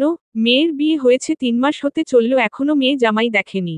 ফোন করেছিল মা, আপনাকে দেখার আবদার করছে মাহি। আরুষ একটু হাসল, খুব হালকা, কিন্তু সেই হাসির মধ্যে কিছু একটা ছিল। একটা চাপা প্রতিক্রিয়া, যা বোঝা কঠিন। তা কি দেখবে, আমি মানুষ না হনুমান? মেহের এক মুহূর্ত চুপ করে থাকল। তারপর ধীর স্বরে বলল, ওরা জানতে চায়, কেমন মানুষকে সাথে আমার বিয়ে হয়েছে। আরুষ এবার ঠোঁট চেপে ধরে তাকিয়ে রইল মেহেরের দিকে। তারপর এক হাত গ্লাসের ওপর রাখল, আঙুলের ডগায় ধীরে ধীরে ঘুরিয়ে দিতে লাগল সেটা। তারপর খুব শান্ত স্বরে বলল, তাহলে আজ বিকেলে দেখা করে আসি। আরুষ বিনা প্রতিক্রিয়ায় রাজি হয়েছে, এ যেন অমাবস্যায় চাঁদ হাতে পাওয়ার মতো ব্যাপার। মনে মনে খুব খুশি হলো মেয়েটা। কতদিন পর মাকে জড়িয়ে ধরতে পারবে, মায়ের হাতের রান্না খাবে, মাহিটাকে আদর করে দেবে। দ্রুত খাওয়া শেষ করে মেহের মাকে ফোন করে জানালো, আমরা আসছি। আজ যেন ওর আনন্দের সীমা নেই। _34 বিকেল বেলা, সূর্য কিছুটা নেমে আসায় আকাশে একটা শান্ত, নরম আলো ছড়িয়ে পড়েছে। মেহের লালখয়েরি রঙা শাড়িতে নিজেকে আবৃত করেছে। চুলের গোছা আটকেছে খোপায়। হাত কান গলা স্বর্ণের অল্প কিছু অলংকারে সাজিয়েছে। ঠোঁট রাঙিয়েছে খয়েরি লাল লিপস্টিকে। সাথে গাঢ় করে কাজল। যে চোখের তেজ আরুষকে পুড়িয়ে দেয়, সে চোখে কাজল ছোঁয়ানোর পর তা অন্যরকম মাত্রা ছুঁয়েছে। আকর্ষণীয় দেখাচ্ছে ভীষণ। এই গহীন, শীতল, আবেদনময়ী চোখের দিকে তাকিয়ে আরুষের নিঃশ্বাস না আটকে যায়। মেহের কখনো সাজে না, সে এমনিই সুন্দর। আজ একটু জোর করেই নিজেকে মায়ের সামনে পরিপাটি করে তুলে ধরতে চাইছে, যেন মা ভাবে মেয়ে খুব সুখে আছে। কোন মাই তার সন্তান ভালো নেই জেনে শান্তি পায় না।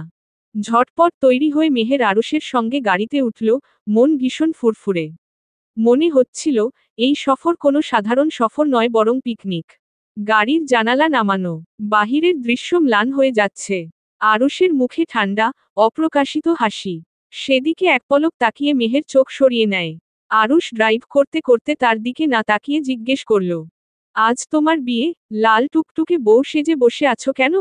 মেহের হালকা কটাক্ষে উত্তর দিল, না আপনার বিয়ে। বাসর তাহলে রাতেই? চোখ টিপে মেহের দাঁত কটমট করে চাইল আরুষের পানে। ক্ষিপ্ত স্বরে বলল, ইরিটেট করবেন না, ভদ্রলোকের মতো গাড়ি চালান। অসভ্যের ট্রাঙ্ক। অসভ্য যখন বললেই, এখন তাহলে অসভ্যতামি করি? নয়তো আমার পুরুষতে প্রশ্ন উঠবে। মেহের কিছু বলতে গিয়েও থেমে গেল। ক্লান্ত লাগছে। শুধু শুরু ঝগড়া করে প্রেশার বাড়ানো বোকাদের কাজ। আর মেহেনুর হোসাইন বোকা নয়। জানলার বাইরে দিয়ে ব্যস্ত রাস্তা দেখা যাচ্ছে। শত শত গাড়ি ছুটে যাচ্ছে। বাতাসে দূষণের তিতকুটে ভাব। এমন সময় জিপে অবস্থানরত চারজন বখাটে তাদের গাড়ির পাশে চলে এল। ছেলেগুলোর দৃষ্টি যে অশালীন তা স্পষ্টভাবে বোঝা যাচ্ছে। একজন শীষ বাজাল, আর অন্যরা বাজে মন্তব্য করতে শুরু করল। তারা মেহেরের দিকে অঙ্গভঙ্গি করছিল ও হাসছিল। একটা সময় চেঁচিয়ে উঠে তারা, গানের সুরে ছড়া কেটে বলে, ওহ হো সুন্দরী, নারী তো না আস্ত পরি। ছুঁয়ে দিলে কারেন্ট লেগে যায়। ওহ হো সুন্দরী, পরি কি মরি মরি, তোমার ছোঁয়ার তৃষ্ণা লাগে হায়। ও সুন্দরী। উদ্ধৃতি চিহ্ন। বিরক্তিতে মুখের অভিব্যক্তি পাল্টে গেছে মেহেরের। কিন্তু এক মুহূর্তের জন্য কিছুই বলল না। জানত, তার প্রতিক্রিয়া কাজে দেবে না, কেবল উত্তেজনা বাড়াবে। আরুষ দৃশ্যটা শীতল চোখে পর্যবেক্ষণ করে নিল। একবার তাদের দিকে তাকিয়ে মেমোরিতে সেভ করে নিল মুখচ্ছবিগুলো। অতঃপর জানালার কাচ তুলে দিল। মেহেরের মুখে এখনো আগের মতো বিরক্তি। ঘরে বাস করে এক বখাটে আরেক বখাটে রাস্তায়। বিরক্তির চোটে পিত্তি জ্বলে যাচ্ছে। আরুষ হঠাৎ গাড়ি সাইডে দাঁড় করালো। মেহের প্রশ্নসূচক চোখে তাকাতেই খপ করে কোমর ধরে তাকে কাছে টেনে নেয় আরুষ। খ্যাপা গলায় প্রশ্ন ছুড়ে, লিপস্টিক দিয়েছ কেন? রাস্তার ছেলে ভোলাতে? মেহেরের তপ্ত মেজাজ আরও কয়েক ডিগ্রি তেতে গেল। কিছু বলতে যাবে তার আগেই আরুষ ওর মুখ বন্ধ করে দিল। ঠোঁটের আকস্মিক স্পর্শে প্রথমে কেঁপে উঠলেও পরবর্তীতে জ্বালা অনুভব করল মেহের। আরুষ তার ঠোঁট কামড়ে ধরেছে। কি বেয়াদব, কি বেয়াদব। দীর্ঘ সময় ঠোঁট কামড়ে খোঁতপ্রায় করার পরে আরুষ মেহেরকে মুক্তি দেয়। ততক্ষণে রাগে মেহেরের চোখে পানি চলে এসেছে। কাজল কালো চোখে রাগ মিশ্রিত অশ্রুর ক্ষীণ ছোঁয়ায় মারাত্মক দেখাচ্ছিল মেহেরের দৃষ্টি। আরুষ বুকে ধাক্কা অনুভব করল। শরীর তীব্র বাসনায় কেঁপে উঠছে। নেশারা গিলে ফেলতে চাইছে বোধশক্তি। বেহা মন ছটফট করছে বিধ্বংসী নারীকে ভুল করে হলেও একটিবার ছুঁয়ে ফেলার জন্য। তবে আরুষ তা করল না। এই মুহূর্তে দুর্বল হলে সত্যিই বড় ভুল হয়ে যাবে। অথচ আরুষ মেহেরের চোখ থেকে দৃষ্টি সরাতেও পারে না। ভিতর ভিতর কেমন যেন এলোমেলো হয়ে যাচ্ছে। এ কেমন নেশায় ডুবল সে।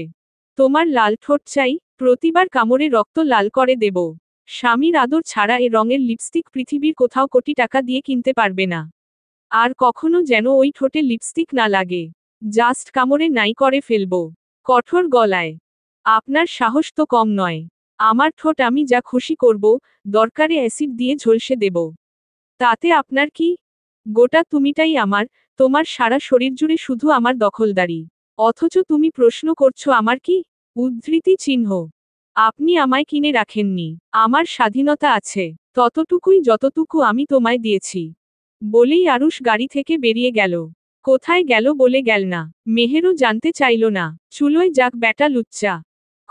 মিনিট 30 পর আরুষ হাতভর্তি ব্যাগসহ ফিরে এলো। অপেক্ষায় অপেক্ষায় মেয়েটার কোমর ধরে গেছে ততক্ষণে। মেহের ভ্রু কুঁচকে প্রশ্ন ছুড়ে, এসব? উদ্ধৃতি চিহ্ন। ফল মিষ্টি, কিছু জামা কাপড়। প্রথমবার শ্বশুরবাড়ি যাচ্ছি, খালি হাতে যাওয়া যায়? আফটারঅল আমি আদর্শ জামাই। আদর্শের নিকুচি করেছে। রাগী সুরে আরুষ মুচকি হাসি দিয়ে ডিকিতে ব্যাগগুলো রাখল। ড্রাইভিং সিটে বসে গাড়ি স্টার্ট দিল পুনরায়। গভীর দৃষ্টি ফেলে মেহেরের পানে এক ঝলক চেয়ে নেশা নেশা কণ্ঠে বলল, তুমি আমার দেখা সবচেয়ে ভয়ঙ্কর সুন্দরী নারী, যার উপস্থিতি আমায় তছনছ করে দেয়। কালবৈশাখীর মতো গড়িয়ে দেয় ব্যক্তিত্বকে। অথচ বারবার আমি নিজের সর্বনাশ ডেকে আনতে তোমায় ছুঁয়ে ফেলি। বিকেলের আলো ধীরে ধীরে ফিকে হয়ে আসছে, চারপাশে সন্ধ্যার আবহ ছড়িয়ে পড়েছে। ঘরটা কেমন যেন নরম উষ্ণতায় ভরে গেছে। মেহেরের মা আর মাহি আরুষের সঙ্গে স্বাভাবিকভাবেই কথা বলছিলেন, যেন অনেক দিনের চেনা কেউ। ডাইনিং টেবিলে খাবার সাজানো হলো। মেহেরের মা অনুরোধ করলেন, বাবা, একসঙ্গে খেয়ে যাও। আজ প্রথমবার যখন এলে, একটু গল্প সল্প করে রাতের খাবার খেয়ে যেও।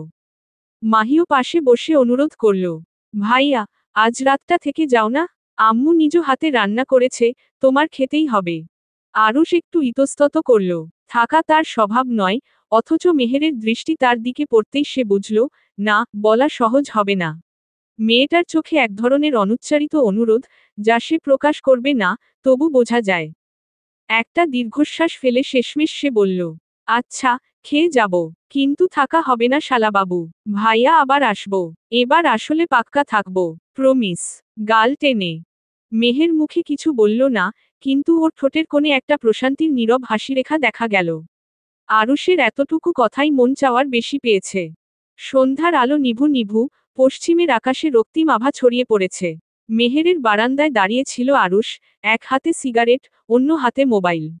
গাঢ় কালো শার্টের হাতা গুটানো, চোখে সেই একই শীতলতা, যেন কোনো কিছুই তাকে বিচলিত করতে পারে না। মেহের ঘরে নেই, ছাদে গিয়েছে, তার শখের গাছগুলোর অবস্থা দেখতে। এমন সময় ফোনটা ভাইব্রেট করল। স্ক্রিনের নাম দেখে একপাশে ঠোঁট টেনে হালকা হাসল আরুষ, তারপর কল রিসিভ করল। ওপাশ থেকে আতঙ্কিত কণ্ঠ শোনা গেল। বসো, গুদাম ছাই হয়ে গেছে। চারপাশের পাখিদের কিচিরমিচিরের মাঝেও তার গলার ভয়ে স্পষ্ট ছাপ, ফাঁকা বাতাসে কেমন যেন অস্বাভাবিক ঠেকছিল। আরুষ কোনো প্রতিক্রিয়া দিল না। ধীরগতিতে বারান্দার গ্রিল ছুঁয়ে আঙুল চালালো। তারপর, কণ্ঠ একদম নির্লিপ্ততা, যেন কিছুই ঘটেনি। ওপাশের লোকটা হতবাক হয়ে বলল, তারপর, বসো, সব শেষ। মালপুরে শেষ। আমাদের পাহারাদারদের একজনকে একেবারে নিখুঁতভাবে শেষ করে দিয়েছে। হামলাকারীরা পেশাদার, আমরা তাদের কিচ্ছু ধরতে পারিনি। আরুষ সামান্য মাথা কাত করল, ঠোঁটের কোণে এক অদ্ভুত হাসি। ওরা কি ভেবেছে আমি জানতাম না? ওপাশ থেকে হতভম্ব কণ্ঠ। মানে, বসো, আমরা তো সব হারালাম। এইবার হাসিটা একটু চওড়া হলো। তবে চোখ একদম ফাঁকা, গভীর ও ভয়ঙ্কর। সে ধীরস্বরে বলল, আমরা? সিগারেটের ধোঁয়া ছেড়ে গ্রিলে আঙুল ঠুকল কয়েকবার। তুমি কি মনে করো আমি জানতাম না রশিদ খন্দকার আমার গুদামে হামলা করবে? ওপাশ থেকে নিঃশব্দ।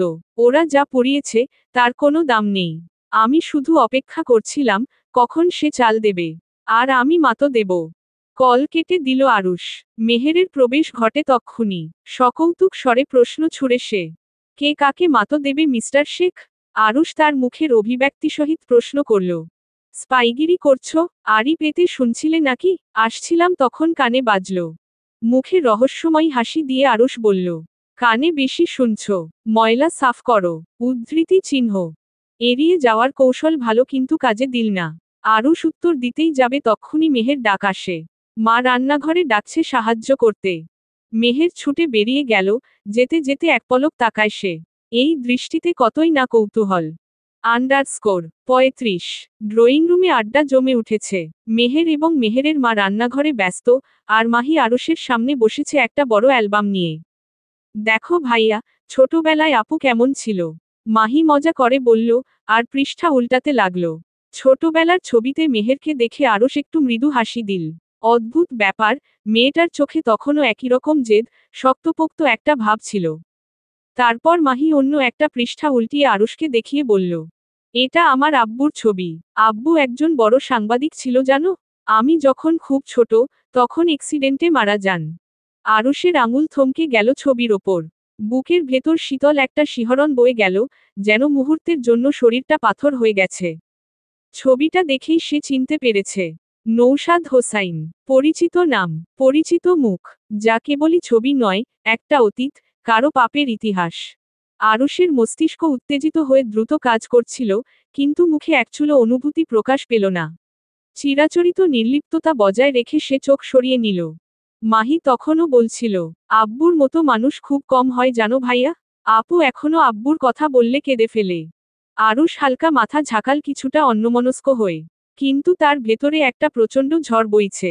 মেহের নৌশাদ হোসেনের মেয়ে, তাই জন্য মেহেরের রক্তে এমন দুঃসাহসিকতা, এত তেজ? আরুষ গভীরভাবে একটা শ্বাস নিল, তারপর স্বাভাবিক গলায় বলল, হুম, ভালো মানুষ ছিলেন মনে হচ্ছে। মাহি হাসল। হ্যাঁ, আমার বাবা অনেক ভালো। আরুষ কেবল মাথা নাড়াল, যেন অতি সাধারণ কোনো বিষয় শুনছে। কিন্তু মেহেরের বাবাকে নিয়ে তার মনের গভীরে ঝড় বইছে। আরুষ ভাবতেও পারেনি নিষ্ঠুর নিয়তি তার থেকে এভাবেও প্রতিশোধ নিতে পারে। ওদিকে রান্নাঘরে মেহের রান্না করছে। তার মায়ের জন্য রাখা কেয়ারটেকার সবজি কাটছে আর মেহেরের মা হুইলচেয়ারে বসে মেয়েকে দেখছেন। আম্মু, তুমি কেমন আছো?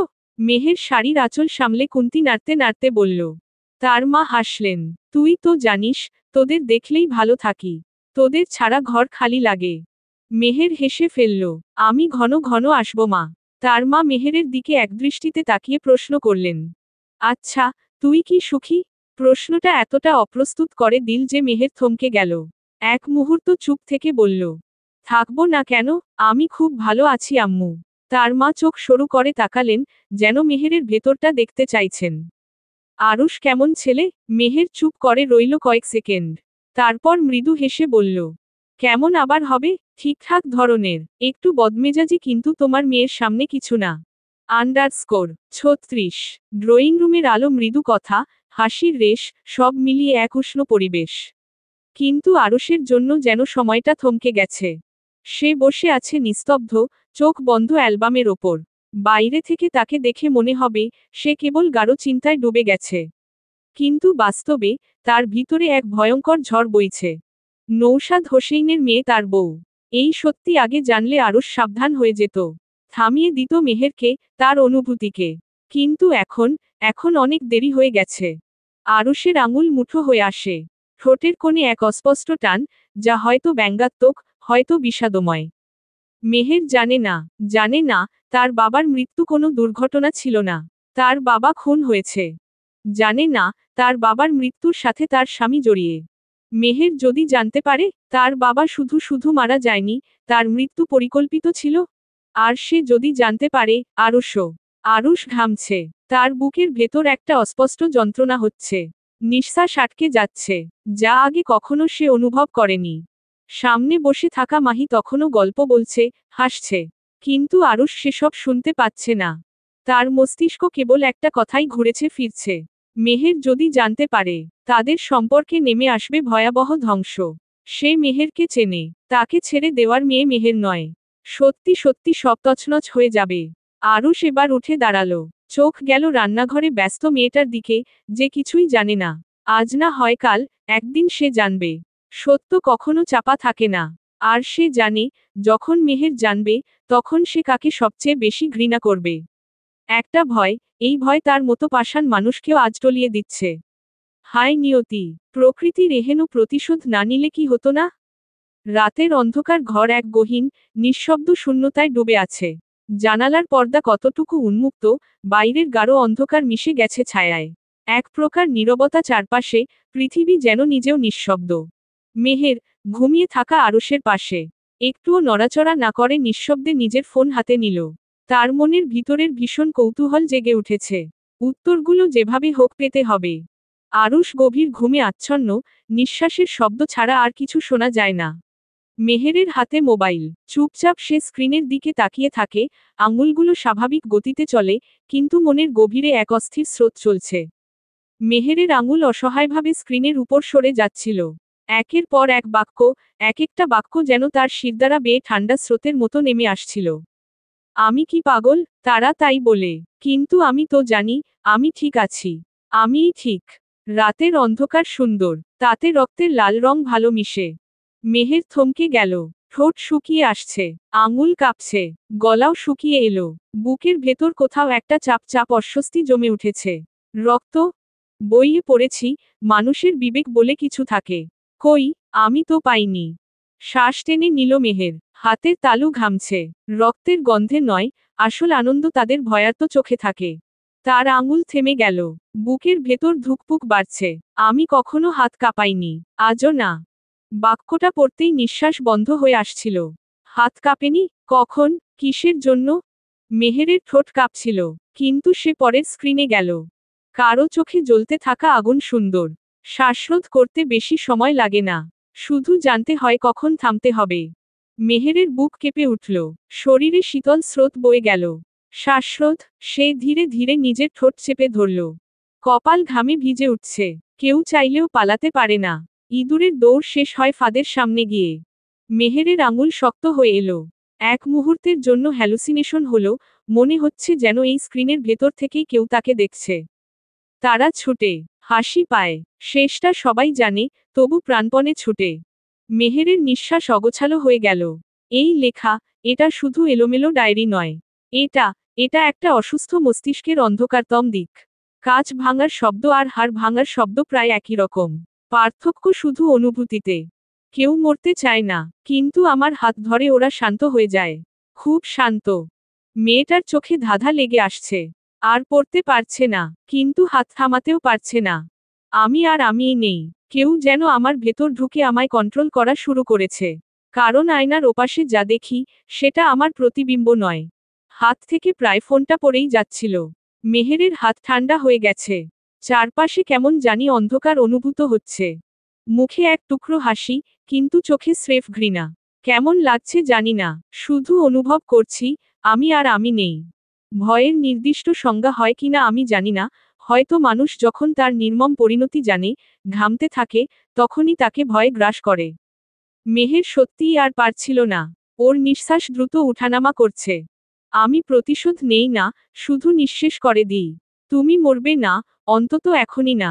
প্রথমে তোমাকে বাঁচতে হবে, যতক্ষণ না মৃত্যু তোমার কাছে মুক্তির মতো মনে হয়। ফোনের স্ক্রিন ধরা মেহেরের হাতটা এবার কেঁপে উঠল।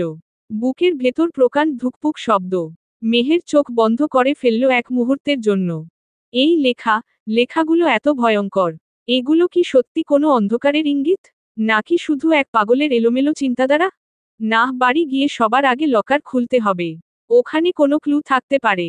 বা কোনো গোপন সত্য যা মেহেরকে কাঁপিয়ে দিবে রূঢ়ভাবে। _37 কেমন আছো মা? আলহামদুলিল্লাহ ভালো আছি আঙ্কেল। আপনি কেমন আছেন? আলহামদুলিল্লাহ ভালো আছি মা। ট্রিটমেন্ট কেমন চলছে? দেশে ফিরছেন কবে? Did you miss me? হু, আপনার মতো করে মিস্টার শেখকে বকতে পারি না তো। আহ্লাদি সুরে। আমার রামছাগলটা ভালো আছে? কতটুকু সুধরেছে? হাসতে হাসতে। টুকটাক নামাজ পড়ে। ড্রিঙ্ক করা ছাড়িয়েছে, তবে স্মোকিং এখনো ছাড়েনি। একটু উন্নতি হয়েছে, কিন্তু পুরোপুরি শুধরাবে কি না, সন্দেহ আছে। মাথা গরম থাকলে সিগারেট ছাড়তে সময় লাগে, তবে তুমি আছো, আমি জানি তুমি পারবে। মা, একটা জরুরি কথা ছিল। হ্যাঁ, বলুন। বড় একটা ডিল সামনে। যেহেতু কোম্পানি আমি আরুষের নামে লিখে দিয়েছি, তাই ক্লায়েন্ট ওর সাথেই সরাসরি মিটিং করতে চায়। আমি চেষ্টা করেছিলাম জুনায়েদকে দিয়ে সব সামলে নিতে, কিন্তু ক্লায়েন্ট মানছেন না। তুমি আরুষকে বলো, যেন ওদিকটা ঠিকমতো সামলায়। আপনি ডিটেইলস পাঠিয়ে দিন, আমি দেখে নিচ্ছি। আর উনি সব সামলাবে, চিন্তা করবেন না আঙ্কেল। আচ্ছা মা, তুমি দায়িত্ব নিয়ে করো। এই ডিল কিন্তু কোম্পানির জন্য খুব জরুরি। দেখো যেন সাকসেসফুলি হয়। সাবধানে থেকো তোমরা। আমি তাড়াতাড়ি ফিরে আসার চেষ্টা করছি। কিছুক্ষণ নীরবতা। মেহের ফোনের স্ক্রিনে তাকিয়ে থাকলো, যেন দ্বিধা কাটিয়ে নেওয়ার চেষ্টা করছে। তারপর ধীরে ধীরে বলল, আঙ্কেল, কি মা, আপনার ছেলের অতীত সম্পর্কে জানতে চাই। আপনি ওর ব্যাপারে কতটা জানেন? আমি কিন্তু A to Z জানতে চাই, আঙ্কেল। ফোনের ওপাশে নিঃশ্বাসের ভারী শব্দ। যেন বহুদিন চাপা পড়ে থাকা কোনো কষ্ট সামনে চলে এসেছে। কিছুক্ষণ পর রুহুল শেখের ক্লান্ত কণ্ঠ ভেসে এলো। আরুষকে কখনো সময় দিতে পারিনি, মেহের। টাকা পয়সা, সুযোগ সুবিধা সব দিয়েছি, কিন্তু ও কি চায়, কখনো জানতে চাইনি। ওর জন্য সৎমা আনার পর আমাদের মধ্যে দূরত্ব এমনভাবে বাড়ল, যে একসময় টের পেলাম, আমার ছেলে আর আমার নেই। ও বদলে গেছে, নষ্ট হয়ে গেছে। যখন বুঝতে পারলাম, তখন অনেক দেরি হয়ে গেছে। একটা দীর্ঘশ্বাস ফেলে তিনি আবার বলতে শুরু করলেন। ড্রাগের নেশায় ঝুঁকে পড়েছিল ইন্টারমিডিয়েট লাইফে। একসময় পাগল প্রায় হয়ে গিয়েছিল। রিহ্যাবে রাখলাম 6 মাস। ফিরল ঠিকই, কিন্তু বদলে গেল। ভীষণ জেদি হয়ে উঠল। একবার যা ঠিক করে, সেটাই করে। ওকে নিয়ন্ত্রণ করতে পারিনি আর। একটু থেমে গলা সামলে বললেন, আমাদের বাড়ির পুরনো কাজের মহিলা শিউলি, ওকে ছোট থেকে বড় হতে দেখেছে। আর আমার একটা ছোট বোন আছে, নিঃসন্তান বলে আরুষকে নিজের সন্তানের মতো ভালোবাসত। এসএসসি পর্যন্ত আমাদের সঙ্গেই ছিল। এরপর বিদেশে সেটেলড হয়ে যায়। এই দুজন ছাড়া আর কেউই আরুষকে কাছ থেকে চেনে না। এমনকি আমি নিজেও না। মেহের চুপচাপ শুনল। বুকের ভেতর একটা অদ্ভুত চাপা অস্থিরতা। মেহের ফোনের স্ক্রিনে তাকিয়ে রইল কিছুক্ষণ। রুহুল শেখের বলা কথাগুলো ধীরে ধীরে মাথার ভেতর গেঁথে যাচ্ছে। এতদিন শুধু অনুমান করেছিল, আজ স্পষ্ট কিছু জানল। আরুষ শুধু শুধু বদলে যায়নি, তাকে বদলে দেওয়া হয়েছে। এর পেছনে হাত কোনো মানুষের না নিয়তির, তাই শুধু খুঁজতে হবে। তার ঠোঁট একবার নড়ল, কিন্তু কিছু বলল না। ফোনের ওপাশ থেকে রুহুল শেখ আবার বললেন, কণ্ঠে ক্লান্তির ছাপ। মেহের আছো? হ্যাঁ, আঙ্কেল। তোমার প্রশ্নের উত্তর পেয়েছ? মেহের দীর্ঘশ্বাস ফেলল। উত্তর কি সে পেয়েছে? হয়তো কিছুটা, কিন্তু সব না। আন্ডারস্কোর ৩৮। সময়টা বিকেল। বহুতল বিশিষ্ট ভবনের প্রত্যেক ফ্লোরে আলো জ্বলছে। এটিই আরুষদের অফিস, যেখানে আসতে চলেছে তার ব্যবসার এখন পর্যন্ত সবচেয়ে বড় ডিল। ভেতরে কর্মচারীদের ব্যস্ত পদচারণা, বাইরে নিশ্ছিদ্র নিরাপত্তা। চারপাশে অস্ত্রধারীদের সতর্ক দৃষ্টি। নিরাপত্তা নিশ্ছিদ্র, বাইরে ও ভেতরে কিছু সংখ্যক অস্ত্রধারীরা দাঁড়িয়ে। অথচ কেউ অনুমানও করতে পারবে না আজ এখানে অন্য রকম কিছু ঘটবে। রশিদ খন্দকার আয়শার দিকে তাকিয়ে ঠোঁটের কোণে বিদ্রূপের হাসি ফুটিয়ে তুলল। আমাদের লোক ঢুকে গেছে। সময়মতো দরজা খুলবে, আরেকজন ভিতর থেকে ইনফরমেশন লিক করবে। বিশ্বাসযোগ্য লোক? রুহুল শেখের সবচেয়ে বিশ্বাসযোগ্য লোক। অফিসের সব ডিটেইলস ওর কাছে থাকে। আয়েশা চেয়ারে হেলান দিল। আমি অপেক্ষা করছি, কখন আরুষের মুখে ব্যর্থতার ছায়া দেখব। আন্ডারস্কোর ৩৯। আরুষ অফিসের আলিসান কামরায় বসে আছে, সামনে থাকা কাচের জানালা দিয়ে শহর দেখছে। পাশেই মিটিং রুম। এক বিদেশি ক্লায়েন্ট ও কয়েকটা কোম্পানির সিইও ডিল চূড়ান্ত করতে এসেছে। আরুষের পাশে দাঁড়িয়ে আছে তার সবচেয়ে বিশ্বস্ত কয়েকজন ও এই অফিসের সিইও জোনায়েদ। কিন্তু কেউ জানে না, তাদের মধ্যে একজন রশিদের হয়ে কাজ করছে। মিটিং এর সময় হয়ে গেছে। সবাই আলোচনায় বসবে। আরুষ গায়ে ব্লেজার জড়িয়ে রওনা দেয় মিটিং রুমের দিকে।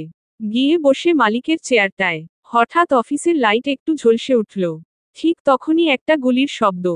আচমকা একজন ব্যস্ত হয়ে ঢুকে পড়ল। বর্ষ, সমস্যা হয়েছে? আরুষ ঠান্ডা গলায় প্রশ্ন করল। কি হয়েছে? আরুষ বুঝতে পারছে ভিতরে কিছু একটা গন্ডগোল হয়েছে। এ দুনিয়ায় বিশ্বাসঘাতকের অভাব নেই। নিরাপত্তা ব্যবস্থা এত সহজে কেউ ভাঙতে পারে না বিশ্বাসঘাতকতা না করলে। সে ধীরে ধীরে তাকালো তার বিশ্বস্ত গার্ডদের দিকে, বাজপাখির দৃষ্টি ফেলে দেখতে পেল জোনায়েদের চেহারায় ভিন্নরকম অনুভূতি প্রকাশ পেয়েছে। তার চেহারায় কোনো অস্থিরতার ছাপ নেই। যেন সে সবটা আগে থেকেই জানত। চোখাচোখি হতেই ঘাবড়ে যায় জুনায়েদ। আরুষ উঠে দাঁড়ালো। ক্লায়েন্টের দিকে তাকিয়ে বললে, can you just give me 5 minutes gentleman? Then we will start. Mister Paul may I? উদ্ধৃতি চিহ্ন। No problem, mister Sheikh. চেয়ার ছেড়ে আরুষ সোজাসুজি জুনায়েদের সামনে দাঁড়িয়ে বলল, তুই কি জানিস, আমি বিশ্বাসঘাতকদের সঙ্গে ঠিক কি? সকলের দৃষ্টি গিয়ে ঠেকল জুনায়েদের দিকে, যে এতক্ষণ আরুষের ছায়াসঙ্গী হয়ে দাঁড়িয়েছিল। লোকটার কপালে বিন্দু বিন্দু ঘাম জমছে, কিন্তু নিজেকে সামলানোর চেষ্টা করছে। বর্ষ, আপনার কথার মানে বুঝলাম না। কাপা কাপা গলায় বলল সে। আরুষ ঠান্ডা চোখে তাকালো। টেবিলের ওপর রাখা সিগারেটটা তুলে নিয়ে ঠোঁটে রাখল। তারপর লাইটার জ্বালিয়ে সিগারেট ধরিয়ে এক টান দিল। তুই জানিস না? সে মাথা নাড়ল। বস আমি। আরুষ হঠাৎ এক লাফে গিয়ে তার কলার চেপে ধরল। পুরো মিটিং রুম নিস্তব্ধ হয়ে গেল। আরুষের লোকগুলো নিঃশ্বাস ফেলতেও ভয় পাচ্ছে। তোর কানে হেডসেট লাগানো কেন? আরুষ চোখের ইশারা করতেই সঙ্গে সঙ্গেই তার অন্য এক অনুগত গার্ড এসে লোকটার কানের পাশে হাত দিল। গার্ড জুনায়েদের কানের কাছে হাত দিতেই তার শরীর কেঁপে উঠল। হেডসেটটা আস্তে আস্তে খুলে বের করে আনলো একজন গার্ড, আর ঠিক তখনই আরুষের চোখে আগুন জ্বলে উঠল। তোর মাথার উপর কে আছে? আরুষ নিচু গলায় বলল, তার কণ্ঠস্বরের তীব্রতা ঘরের শীতল বাতাসকেও যেন ধারালো করে তুলেছে। লোকটা তড়িঘড়ি মাথা নাড়ল। বস, এটা আমার মিউজিক ইয়ারপিস, আমি শুধু গান শুনছিলাম। ঠাস, 1 সেকেন্ডের মধ্যেই আরুষের শক্ত মুষ্টির আঘাতে লোকটা উল্টে গিয়ে মেঝেতে পড়ল। ঠোঁট ফেটে গেল চড়ের তোড়ে, রক্তের নোনতা স্বাদ মুখ ভরিয়ে দিল। গান শুনছিলি? আরুষ হালকা হেসে তাকালো। মিটিং এর সময়? লোকটা শ্বাস নিতে কষ্ট পাচ্ছিল, কিন্তু তবুও মুখ শক্ত করে বলল, বস, বিশ্বাস করুন, আমি কিছু জানি না। আর একবার মিথ্যে শুনলে, তোর লাশ যাবে আমার টেবিলের নিচে। ঘরের ভেতর একটা চাপা গুঞ্জন ছড়িয়ে পড়েছে। কেউ জানত না, আরুষ তার লোকদের সঙ্গে যেমন বিশ্বস্ত, তেমনি ভেতর ভেতর ভয়ঙ্কর। এই ভয়ঙ্কর এর মাত্রা মাপহীন। হঠাৎ টেবিলে রাখা ল্যাপটপ স্ক্রিনে জ্বলে উঠল বিকেলের ফুটেজ। স্ক্রিনে স্পষ্ট দেখা যাচ্ছে, জুনায়েদ গোপনে ফোনে কারো সঙ্গে কথা বলছিল। তার কণ্ঠস্বরও রেকর্ড করা ছিল। হ্যাঁ, আমি ভিতরেই আছি। ঠিক সময়ে দরজা খুলে দেব। ও কিছু বুঝতে পারবে না। পরিবেশটা যেন আরো অস্থির হয়ে উঠল। জুনায়েদ এবার হাঁটু গেড়ে পড়ে গেল পায়ে। বসো, দয়া করুন। আমাকে রশিদ জোর করেছিল। আমি বাধ্য হয়েছি। আরুষ হালকা হেসে এক ধাপ এগিয়ে এলো। কঠিন সুরে বলল, বিশ্বাসঘাতকতা জীবনে একবারই করা যায়, কারণ দ্বিতীয়বার করার জন্যে তুই বেঁচে থাকবি না। এক মুহূর্ত দেরি না করেই কোমর থেকে বন্দুক বের করে সবার সামনে, ক্লায়েন্টদের সামনেই, ঠাস। জোরালো শব্দে একটা গুলি সরাসরি জুনায়েদের কপাল ভেদ করে বেরিয়ে গেল। জুনায়েদ চোখ বিস্ফারিত করে, শব্দহীনভাবে ঢলে পড়ল মেঝেতে। মাথার নিচে রক্ত গড়িয়ে পড়ছে, সেই লাল দাগ মেঝের শ্বেতশুভ্র কার্পেটের ওপর ভয়ঙ্কর কুৎসিত দাগ ফেলেছে। কেউ শব্দ করার সাহস পেল না। ক্লায়েন্টদের মুখ ভয়ে থমথমে। মিস্টার পল হতভম্ব হয়ে বসে আছেন। অন্যান্য সিইও রা গা শিউরে তাকিয়ে আছে, যেন খোদ যমদূত তাদের সামনে এসে দাঁড়িয়েছে।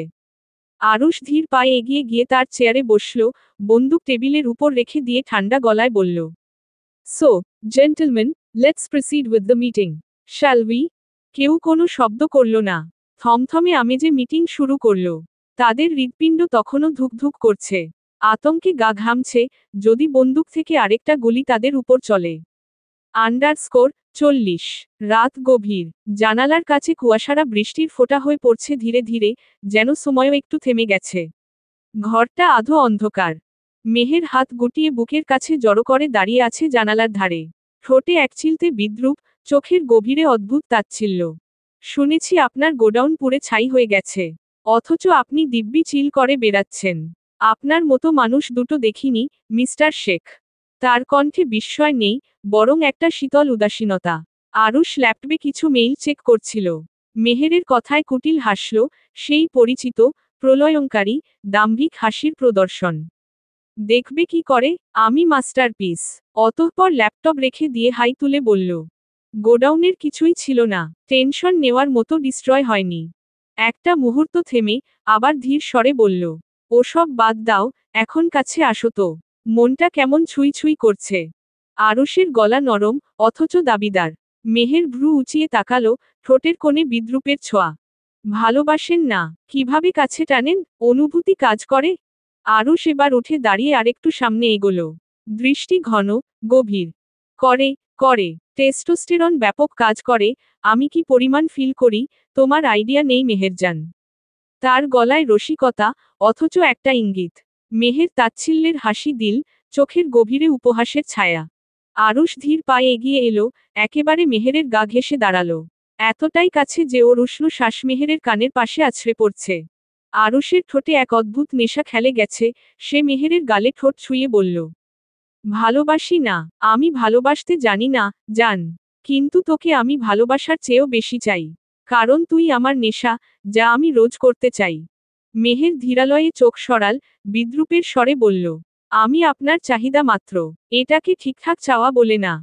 আরুষ হেসে ফেলল, সেই ধীর বিষাক্ত হাসি, যা গায়ে কাটা ফেলে দেয়। চাহিদা মেটাতে তো মানুষ সব চায়, জান।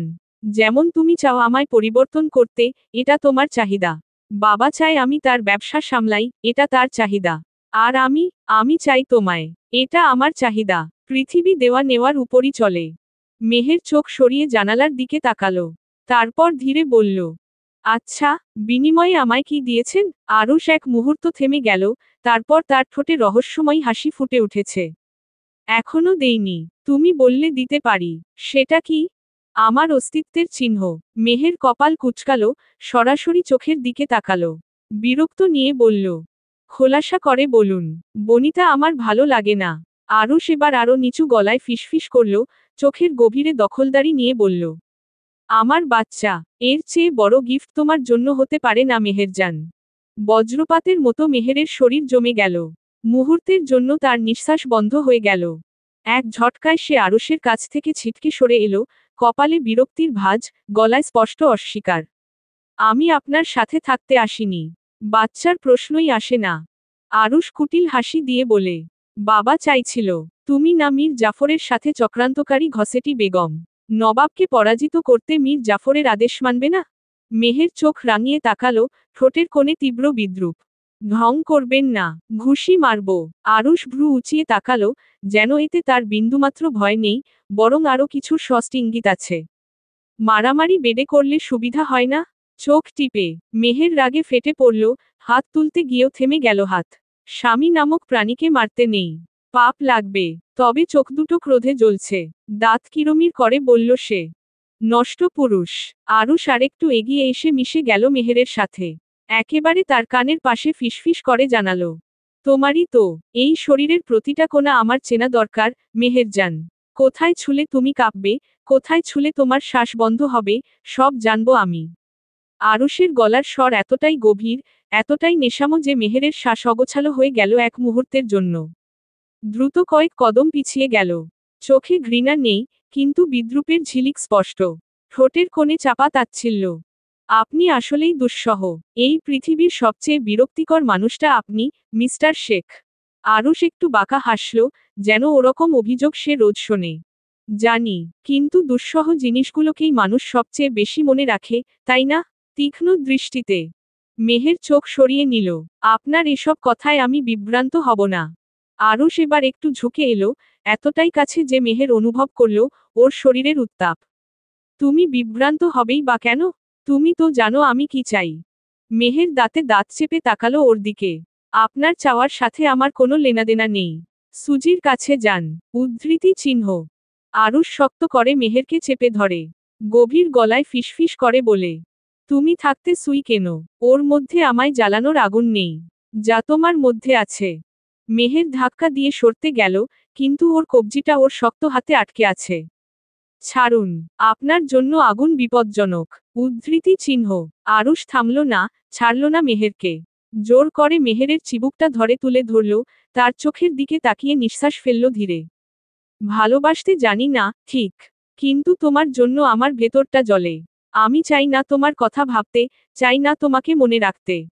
চাই না তোমাকে ছুতে গিয়ে থমকে যেতে।